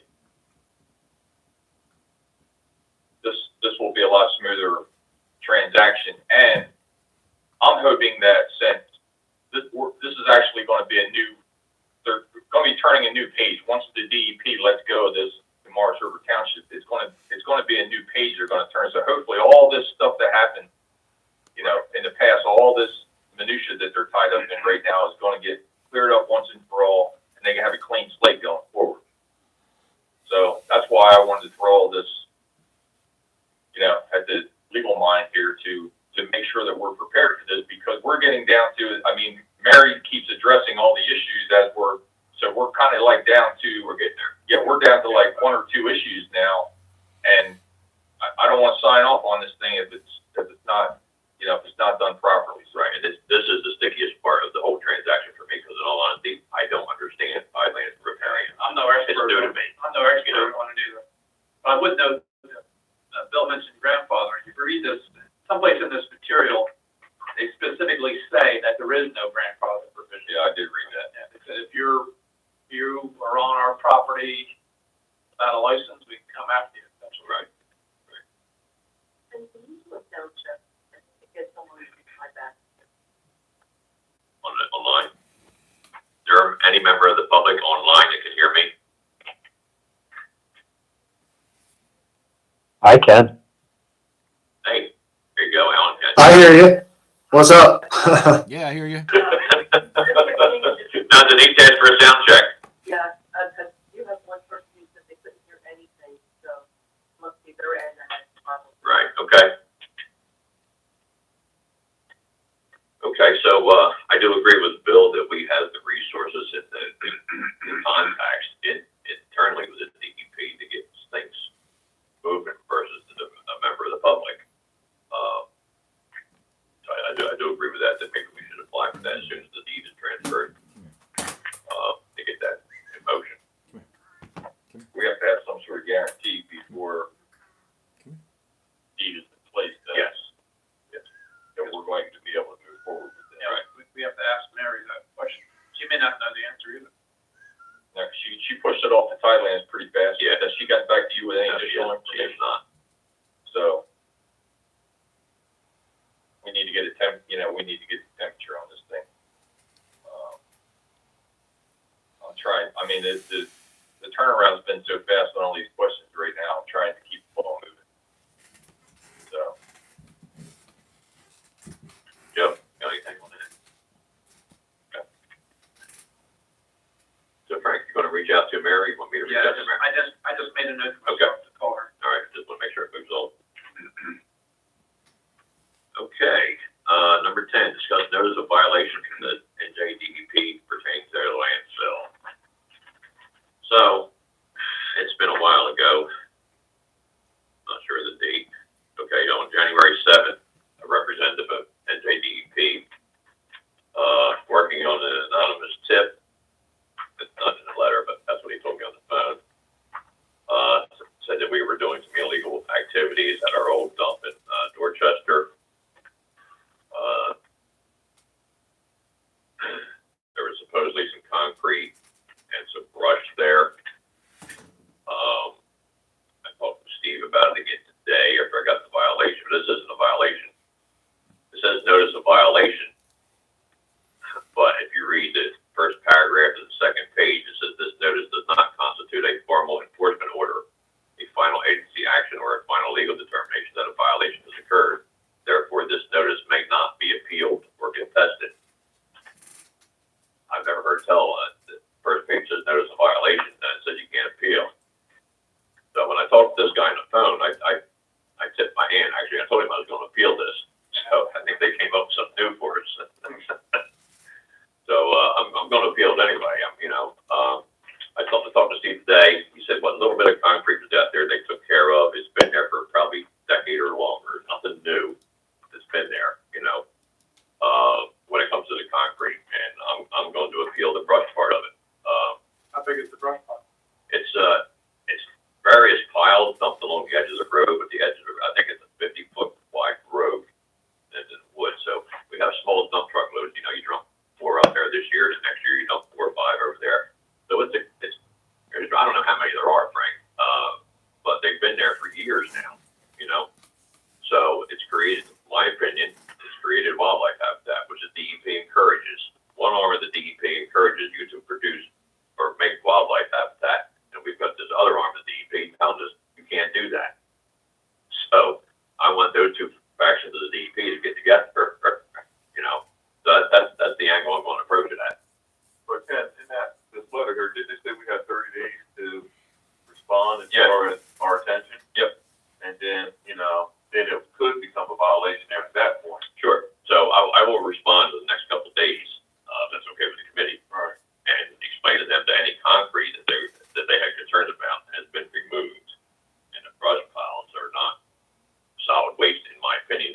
fashion, it is wildlife habitat.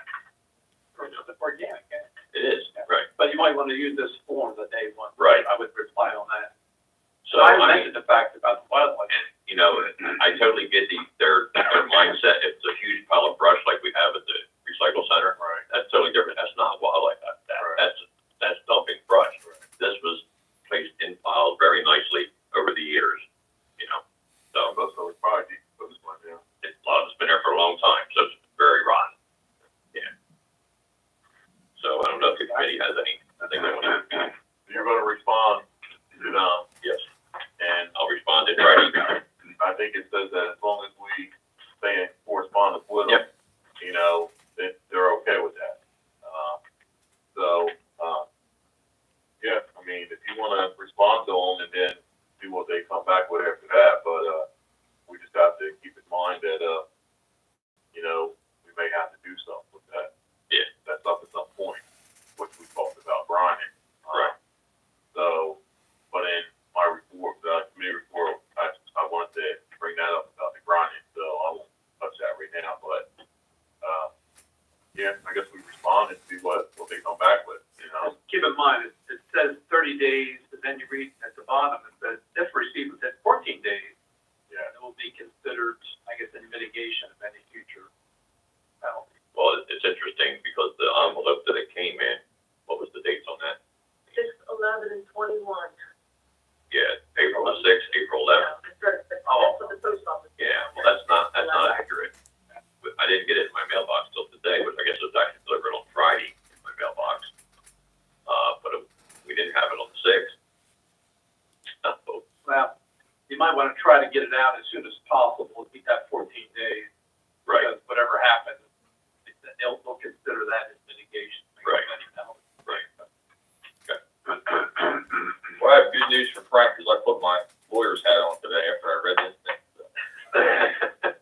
We need more lawyers. In that letter, they offer the exemption, right? Or they refer to the exemption.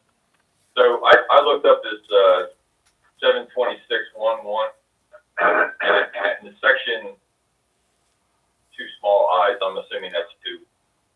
But anyway, the use or reuse of material that would become solid waste as fill matter, aggregate substitute, or fill substitute, or landfill cover shall be approved as beneficial. So I was looking at this and I'm thinking, okay, so it's a decomposable subject, right? So if you go back to landfill road, Are they speaking over here again? I'll state my name and serial number and rank. Yeah, they are.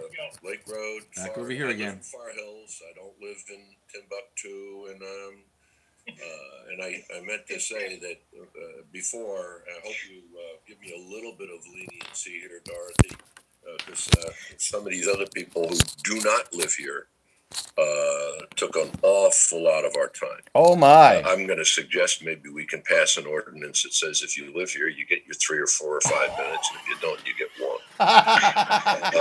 The Colorado thing is an absolute mess. I've thought many times of putting it on the market because the competence level in the last 10 or 15 years of just the workers and their attitudes. Maybe the boss sucks. They show up. Maybe like you have bad it's HR. not a good thing. Now, I do believe in medical marijuana when it's appropriate, when it's prescribed properly. But we've got the barbiturates, we've got the painkillers that are being prescribed by doctors that are killing people. So another mind-killing substance. I'm not a big fan. I've never smoked pot in my life. Yeah, I can tell. I've never taken drugs. I can tell. And I'm pretty happy about that. Now, let me get to the points that I really wanted to make. One, you were talking about the taxes, Mayor, and recently the April 1st Bernardsville Yellow News, as I call it, they posted it. There was an article, taxes to raise 1.8%. And the beginning of the headline is Bernardsville's taxes would increase by 1.8% under the proposed $46.2 million budget, blah, blah, blah, blah, blah, blah. Then it goes on to say that Bernardsville, their rate for the school went from 1,225 to 1,221, minimally less. Ours went from 44.5 to 44.2. And then PPAC Gladstone went from 89.8 to 89.5. All, and I'm kind of funny when I read something. I make notes right on the paper. Every one of them, you can see the arrows going down. I read it. Well, if the arrows are going down, how are the taxes going up? Well, see, this is the complicated issue, Skip, and this is one of the questions that I've always asked, and listening to the auditors and so on. There's basically what happens, as you know, over the last couple of years, unfortunately, in our area, assessments have gone down. Assessments on properties have gone down. Some more than others, but and I'm sure you're familiar with some of the larger reduction in assessments in our area. That basically affects taxes in the sense that we have a fixed amount of bills we have to pay every year. And as assessments go down, taxes go up. So it would appear that if the value of a personal home goes down, or if somebody has various assessments that are decreased or challenge assessments, it affects the overall tax rate for everyone in the municipality. And unfortunately, that's the way it goes.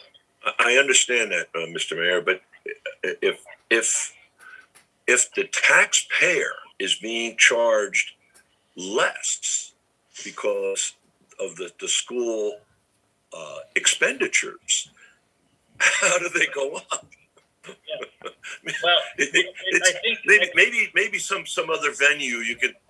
I'm just looking at it saying, wait a minute, if everything's going down, the headline should say taxes to decrease by 0.2% only for the schools. Now, this is only, Mayor, this is only talking about this article, April 1, in the Bernardsville Rag, was only talking about the schools. It wasn't talking about the municipal government, county government, state funding, or any of that. So maybe at another time we can get into it, because I have a. We'll talk a little bit. Remember the other thing too, Skip, as far as Why does Skip get 5 minutes? School taxes are a percentage of the overall tax base or taxes you pay, that I pay, and we have no authority over that at all. What happens is when I and the council work with Debbie, we leave the school taxes as an unknown entity, because until they stamp the tax for the schools, we don't know if it's going up, down, or staying the same. So it does affect the overall tax rate. Well, the population, the student population is on a decline. Mm-hmm. Okay, but obviously the teachers and the expenditures, the costs are going up. Yeah. It just. Can I skip to a more important question? Sure, go ahead. And this is my favorite topic: the Erico Acres. Yes. And as you know, for the last couple of years, I've been asking with regard to, have they done any perk tests?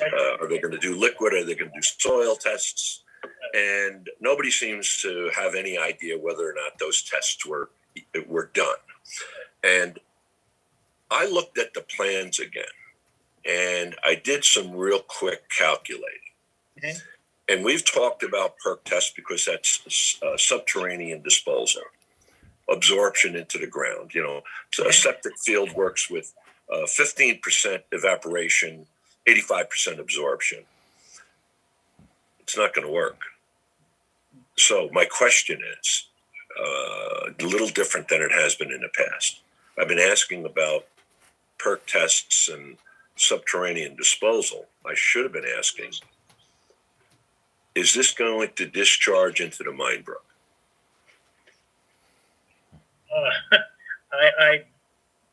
You know what, Skip, I can't speak to that. I have no idea, but I will tell you, and I can have maybe Joe make a comment on that. But at the end of the day, as you know, they are probably going to come before the planning board either next month or the month after. And that's where these questions that you have, you can put directly to them, directly. So, you know, Mr. Mayor, with all due respect, though, nobody has said anything to the governing body or the planning board or the planner that it's not going to work. They just don't have enough land, and it's going to. My guess is if this is an epiphany, they're going to go for Minebrook disposal. well, like I say, you know, Skip, I don't know, and these are the things that are going to come before us, and we're going to make the turn. They seem to feel that they're coming with a plan and that they feel it's going to work. This is just what I'm hearing. So I have these questions as well. I think, Joe, do you want to say anything with regard to this? Mayor, the only thing I can really add, because I haven't seen any plans yet, I haven't seen their design yet. I know it was that they've been working with the DEP for their approval. The only thing I can say is that, you know, one, they do have to prove it. If they can't do it, they can't do it. I mean, they have to prove it not just to us, they have to prove it to DEP, who's actually the ultimate authority over the disposal field itself, the system they put it in. But ultimately, they have to prove to the planning board that even if the DEP approved it, that it works. And that, you know, the DEP didn't approve it wrong. When they file all those application documents and everything before the planning board to prove that, we'll be able to see it at that point. I mean, you know, when it comes to the design, I don't know. I mean, I would think similar to, you know, basic septic system. It does get absorbed into the system, but ultimately it drains to the nearest water supply after it's been cleaned and thoroughly gone through the process. So, you know, theoretically, could it drain into that, you know, ultimately go down to that? That's a topography. That's very likely where it may end up after, but only through the system. Joe, I appreciate that, but what I'm asking is more pointed. Subterranean, yeah, the water goes down, gravity pulls it down. It could hit ledge. It could run down after hopefully purification. It's got to go at least 3 feet and perk in order for it to be purified, and it could leach down and go into the Minebrook. My question is, are they putting together a plan to just pump into the Minebrook? That would never go back through the DEP. That to the extent I know, that would never be approved by the DEP. Okay, that you're answering my question. Treatment plant, a sewage treatment plant. That's because you have to discharge clean water into, which would require constant maintenance if you're going to discharge. They call it clean water, you know, but it's not. But well, if meeting the DEP standards is what I mean. Okay, has the DEP or the EPA been on the property? I could not say it. I don't know. I really don't know at this point. These are all, and not to just repeat the mayor, but these are questions that really, they don't come to the council at this point. At this point, they go to the planning board. So these are all issues that get addressed at the planning board level. These aren't like, they won't come to the council and say, you know, we did this, and this is the way it's going to drain. And that's what they present to the planning board. We put the zoning in place to allow for it. Now the planning board goes into the nitty gritty, you know, lack of a better term, to get through and to make sure that it meets all the requirements, it meets all the standards. Sheila, you're gonna be. I'm gonna be questioning you in the future on this because this is very, very near and dear and important to me. Well, Skip, they don't come to us, to the planning board. And as you know, I've got many, many years experience on the. Mm-hmm, I do. No developer comes to the planning board and gives us little bits and pieces ahead of time. They don't come to the planning board until they have a complete plan and application. And that's when we start to pick it apart. And we don't get that until the DEP has given them their permits. So I understand, you know, you'd like some answers, but council doesn't have it. And as of yet, the planning board doesn't have it either because they have. One last follow-up comment. Okay, you've got about 30 seconds, Mr. Schwester. I'm sorry. Is that a package plant, by virtue of its name, is a sewer treatment plant in everything complete in the embodiment of the sewer treatment plant. The difference is a package plant is built like a modular home and brought in on site. A regular sewer treatment plant is too big, so it's built on site. This package plant is going to be huge. We don't know that, Skip. Well, Plan. I've done some work on it. I'm it's sure gonna you be have. good. All right. And the plans don't show any facility where it would be. So that's what concerns me. Yeah. All right, Skip, thank you very much. Okay, thank you for your time. Thank you, Skip. All right, Dorothy, anybody else? Yes. I'm sorry, who's this? All right, Dr. Melodick? Yes, Okay. thank you. Ahead. I just had a couple of, hi, everyone. I wanted to just ask a couple of follow-up questions on that. On the Erico Acres property now, there seems to be a pooling of water, more like in the form of a pond on each side of the entrance behind the stone walls. And I'm wondering, has anyone checked out what that pooling is from? Because clearly it would affect drainage in the area. George, it's private property. And Well, but it's from a private property, and until they come to the planning board with a plan. No, Sheila, I do understand that. I do understand that part of it. But when they come with this plan, I was kind of shocked when Joe mentioned a short time ago that this presentation would be occurring by them in May or June, which is like 2 weeks from now. Yep.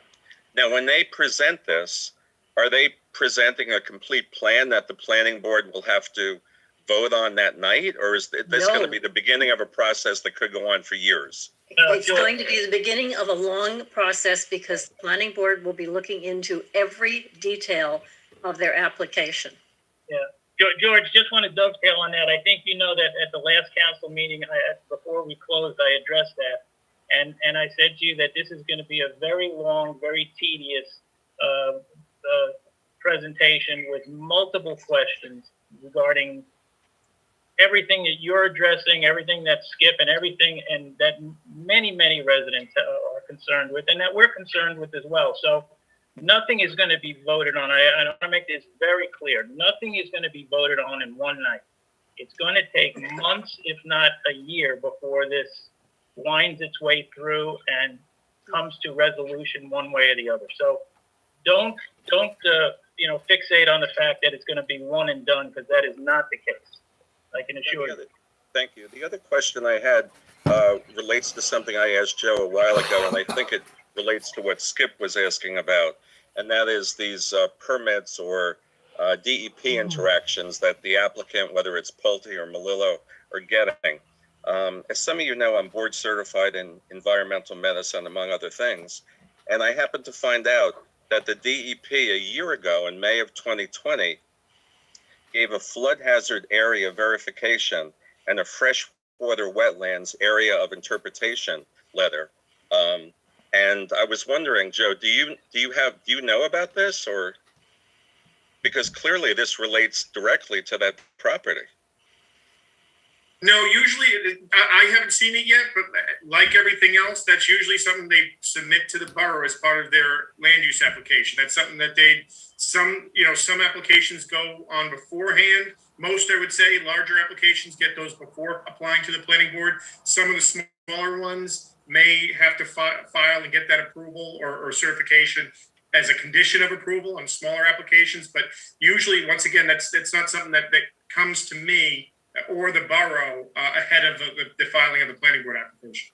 And then when it is presented, does the borough have the opportunity to get a second opinion, or if there's any concern, question it further, or do we just accept what Pulte and Melillo present? Well, no. If it's the already certified by the DEP, then that's the DEP. The borough cannot overrule the DEP. They make that. I understand that. If it hasn't been certified by the DEP and they're saying this is what we're presenting to the DEP, or we have a permit pending, then yes, that it's still up for interpretation. But ultimately, even if the borough disagrees, the decision's left with DEP, not with the borough. And then one last thing, just everything that we've said or that has been said at the council and planning board meetings regarding this development is still unchanged, correct? Such as what our ideal image for this development would be, the price points, the approvals for materials and traffic and all of these things, traffic studies and all of that, that would be part of the presentation of these people? Yeah, George, that would absolutely be part of the presentation and questions that will be asked. And again, as I elucidated previously, what we expect from this development is very high quality, good quality materials, and an excellent cosmetic appearance. So that is unchanged. That is unchanged. That's our position. Right, thank you. You're welcome. All right, Dorothy. Anyone else? Yes, we have a few. Janine Silderberg, I'm going to have you present. Thank you. Hello, Welcome. Oh, You're on. Go ahead. okay. Hi, thank you. Hi, thanks everybody. It's good to see everyone. I'm coming here tonight because I want to echo the sentiments from my neighbor, Malcolm Colbert, who talked about the oil spill that happened at 80 Hidden Valley Road. That's our direct property line for where we live. I'm at 90 Hidden Valley Road in Far Hills. So obviously we were very concerned. We were happy to see that the New Jersey DEP overtook the investigation, and we feel that the company that the homeowner brought in to help with the remediation has definitely been handled really, really well. They have been in communication with us. They've done a test on our well water as well as the surrounding soil. However, I want to reiterate that the road conditions have significantly deteriorated. One of the concerns that I have is just based on the comments I read from the public meeting that I think was on the 8th or earlier in the month of March, that said that the engineering firm that the borough uses would be brought in to do a baseline of the condition of the road, but the road is so significantly deteriorated that anything above and beyond this baseline is going to further be a detriment. We've had, I think, since we've moved here in 2015, when you come down the slope of our road, there's always been, my daughter calls it the lumpy bumpies, because we always go like this whenever we're in the car, but the divots and the potholes of that area of the road has really, really changed over the course of the last 12 months. It's significantly more with the amount of trucks and heavy machinery that have had to come in and replace, not only dig out 4,000 pounds of soil, it's a lot of soil, but it had to be replaced as well. So we're trucking in and we're taking out, and we're trucking in and we're taking out. And that's just on the spot of the actual remediation. There was further work back in the property that also required, heavy machinery to be brought in and get up to the slope of their property. So I know that at a prior meeting, you discussed contacting the homeowner and NJDEP about the status and the time frame. So I'd like to know if there's any kind of additional updates on that. And then just what occurs, I guess, if a homeowner has a concern about their road. I know my husband just corrected me, it was tons of soil, not pounds of soil. It's tons of soil. Thank you. But that's what happens when you're at home for these. You're not in the comforts of the hall. In addition, I just want to know what's going on with the remediation, I guess, and just what happens, like, if we have a concern with the road going forward. Like, I know when we moved here, I went to Borough Hall and I was able to talk with Dorothy, and she passed word along. I don't remember if it was Berners or Bedminster, whoever we work with, to reiterate or to remediate these issues, but it's been really going on for quite some time, and we've never seen or heard from anyone in regards to the possibility of even just completely repaving the road, because it really is taking a beating. That's it. Thank you. Thank you, Janine. Joe, any comments on that? Only that, I don't know if we've had Paul go out there or his office to review the road yet. I know we talked about it, as mentioned, to do so, to set that baseline. I'm not aware if that has been done yet or not, but it's something we should probably have him go out. Even if he, not just setting a baseline, just having him for review, he probably could be able to tell, at least to some extent of damage, what it's been done, whether it's because of the trucks or other just general wear and tear. And so that if it is something that we can impose back on the property owner or the cause of this issue, the borough could do so to recover costs. Yeah. Once we have the engineer take a look at it, just as a baseline, Joe, maybe we can then subsequently. I don't know if the project is complete or not complete yet, but maybe we can have John Mance take a look and just give an assessment as well, and then we can go back to the home. Maybe the homeowner can get involved. All right, Janine, we'll look into it. Thank you. Thank you. Okay, Dorothy, we're good? We have the two gentlemen from previously during the ordinance, on the marijuana ordinance, they have their hands raised to make another comment during public comment. I'm going to suggest that we limit those comments to 2 minutes. And so if it's, yes, because the ordinance is already passed, so if they, Right. If they have a comment on something else, that's fine. okay, that's fine. There's good. 2. All right, I'm going to go to Mr. Jeffrey King first. 2 minutes, Jeff. Go ahead, sir. Hi, Jeff King, Eatontown. Yeah, that's funny. I was going to commend you on how you're transparent and open in the process, but I'm not saying that now. No. I don't like the tone and tenor that you would limit people. If you're so sure that what you did was right, why are you afraid to have it scrutinized under the regular public comment? Skip got plenty of time. I know he's a good old boy. You guys are good old boys. Now your town is under the control of the underground dealers that don't check ID and don't care if your child wants cocaine or PCP or anything else. So that's where you're at. Congratulations.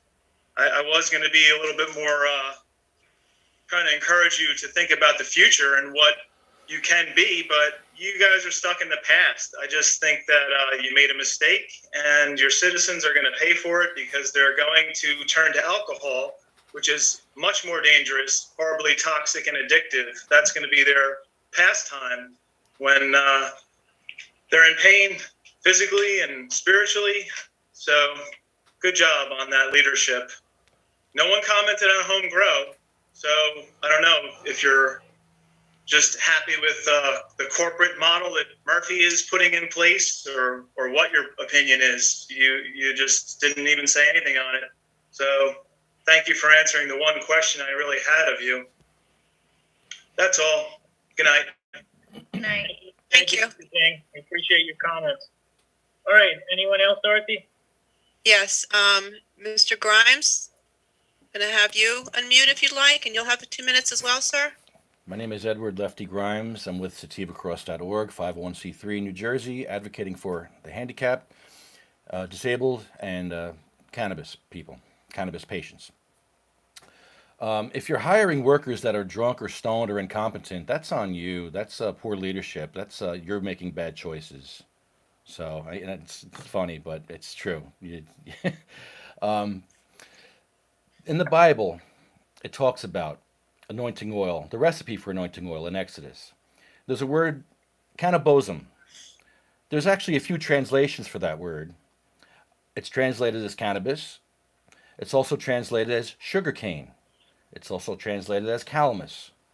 Maybe it's all those things. Maybe it's whatever you had at the time in your area. But it's in the Bible under Genesis 1:29.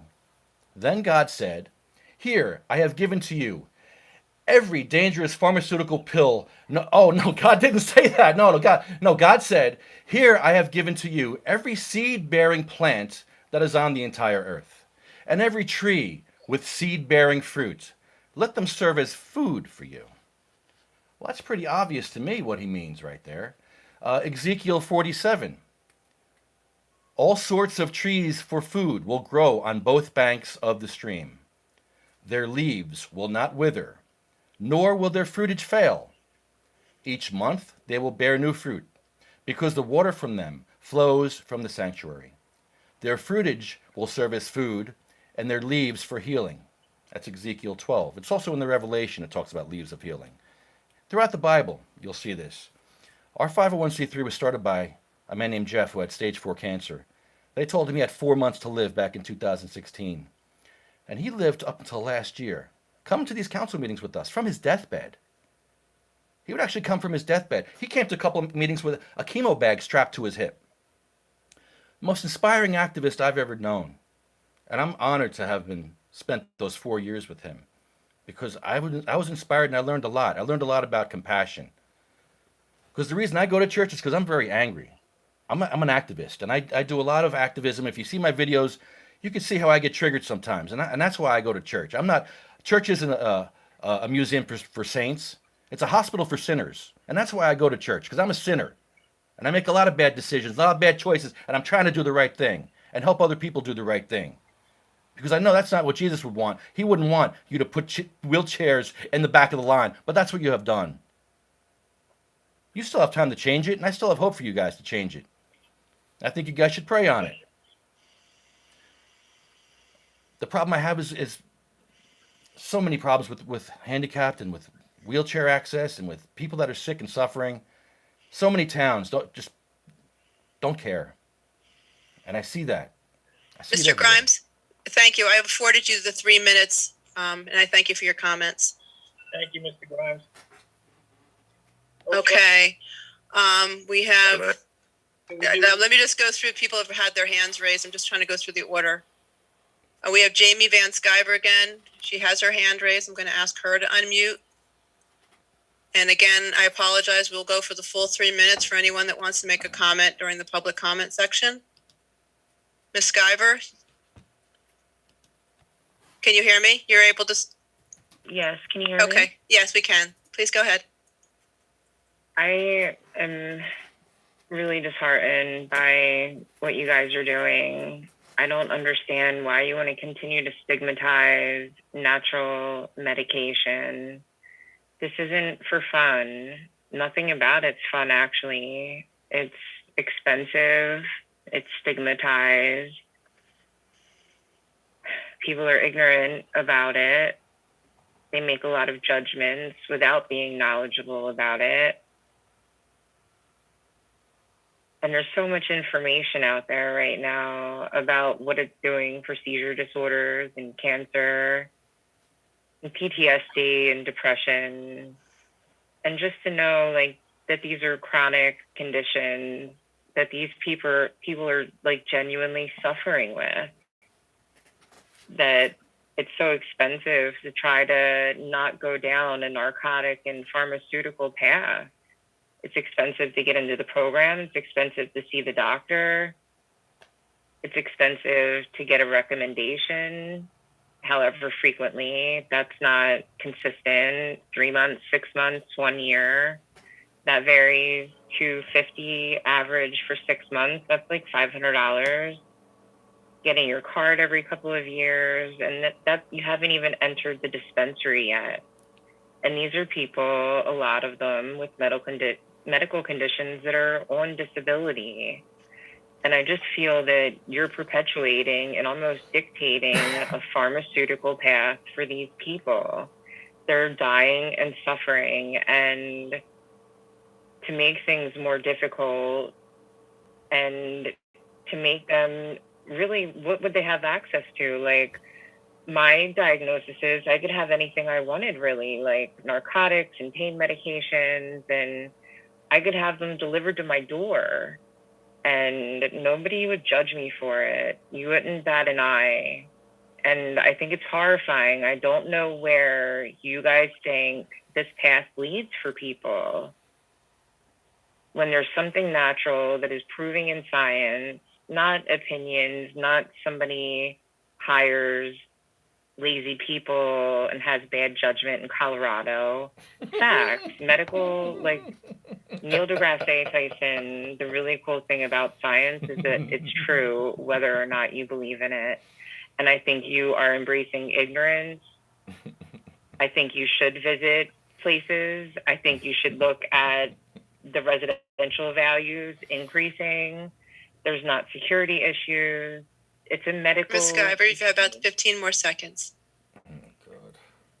I ask you to think about someone with cancer, or I don't think people are able to embrace it and have the perception or empathy until it's someone that they love, that they can actually see suffering and dying that needs this, and what they have to go through to get it, and that you'll reconsider that you're making it just more red tape and hoops for dying and suffering people to go through, and it's terrible. Okay. Thank you very much for your comments.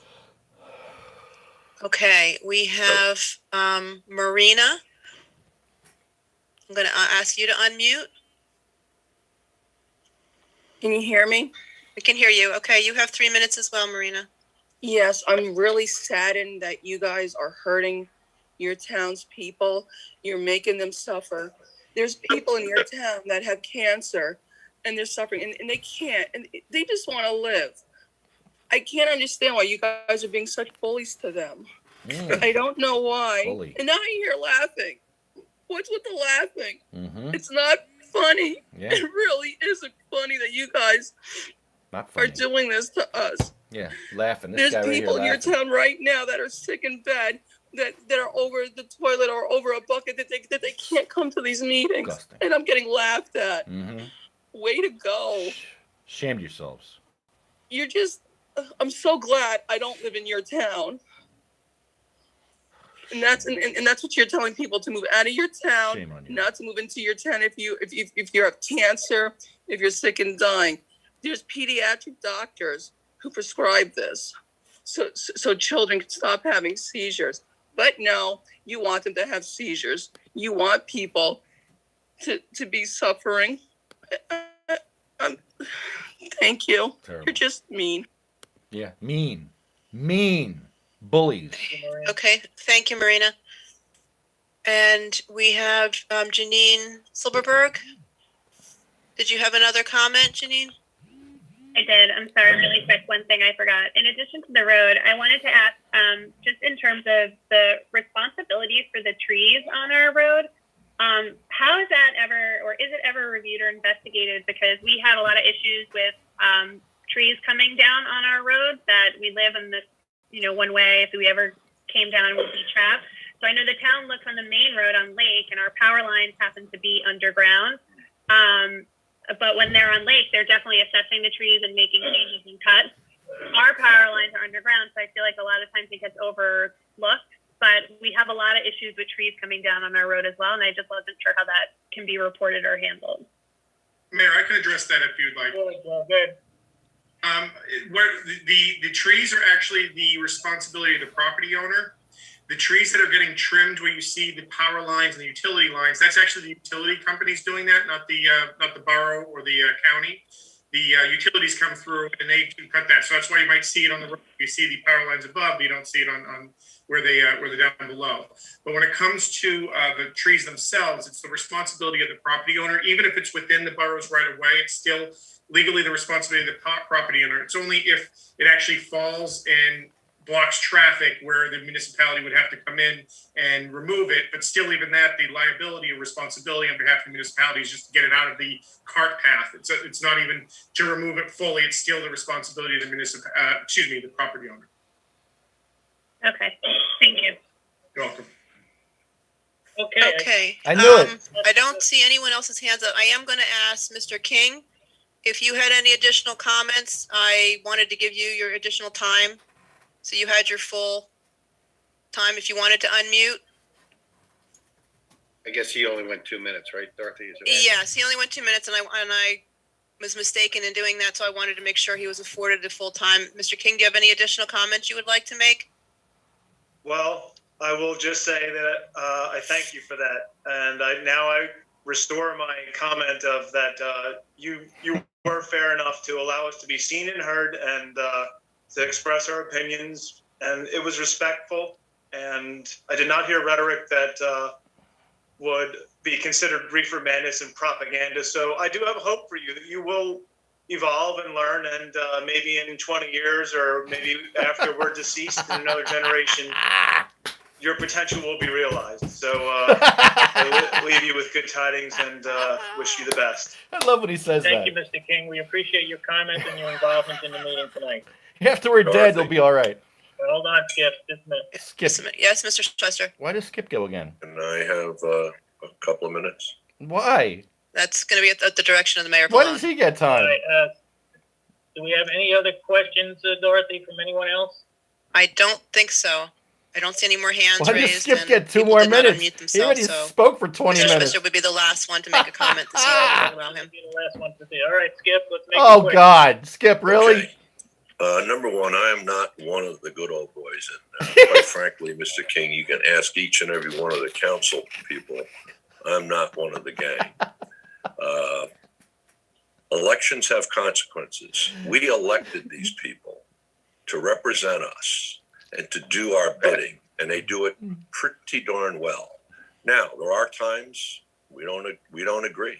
There are times that we argue, and there are times that we get things done based on differences of opinion. And believe you me, I have a lot. Believe me, you. That's okay. Listen, Lefty, I see you voicing. That's fine. Believe me, you.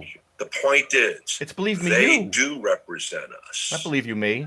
We made the decision not to have that by having these people represent us. You people seem to it reminds You me people, of, you hippies. you argue that when a woman is raped, well, she really wanted it. Wait a minute. We're saying no. Don't you get it? Wow. Mr. Schweister, we're going to move on because this is a portion Wow. of the public to address the council. Wow. To debate other council What members. the? Well, I'm just saying. What are you other talking members of about? the public. I understand your point, but I just think this is headed down. Don't they get it? It's not We elected necessary. these people. Yeah, no, They're doing our bidding. Skip, you're 100% right, and I have to say the truth. I am very enlightened and happy to hear that you like what we're doing. That's very good. That's why I'm watching all the time.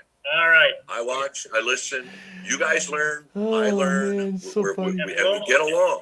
And we all move forward together. That's Exactly. And this is something that the town doesn't want. Now, I had the one woman crying, "Oh, our people are sick and dying." Mr. Schweister, I'm sorry.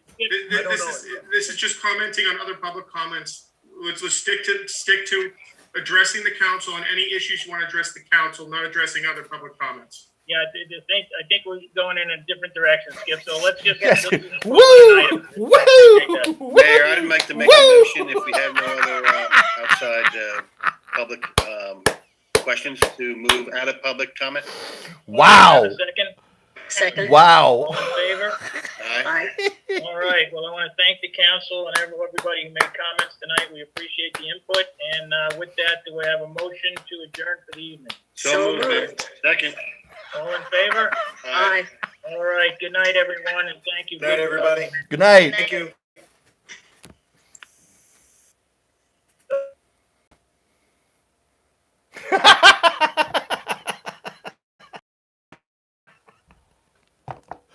Wow. Wow, Skip. Wow, you really put your foot in your mouth there at the end. Where were you going with that conversation? You're like, woo, over here, woo, over here. Wow. Whoa. Dude, what was that? And why did he get those extra 2 minutes? Why did you give him those extra 2 minutes? So that he could talk about whatever? He did. What was that? I got clips to play next week. Oh, all right. I got to end this video. This is the first time we ever did two towns in one video. We did Far Hills and Maurice River in one little video here. So we missed a second bite of Maurice River. But we did get our second bite in Far Hills. So that was good. But, yep. Fun. So, see y'all tomorrow. You have a wonderful evening. God bless you.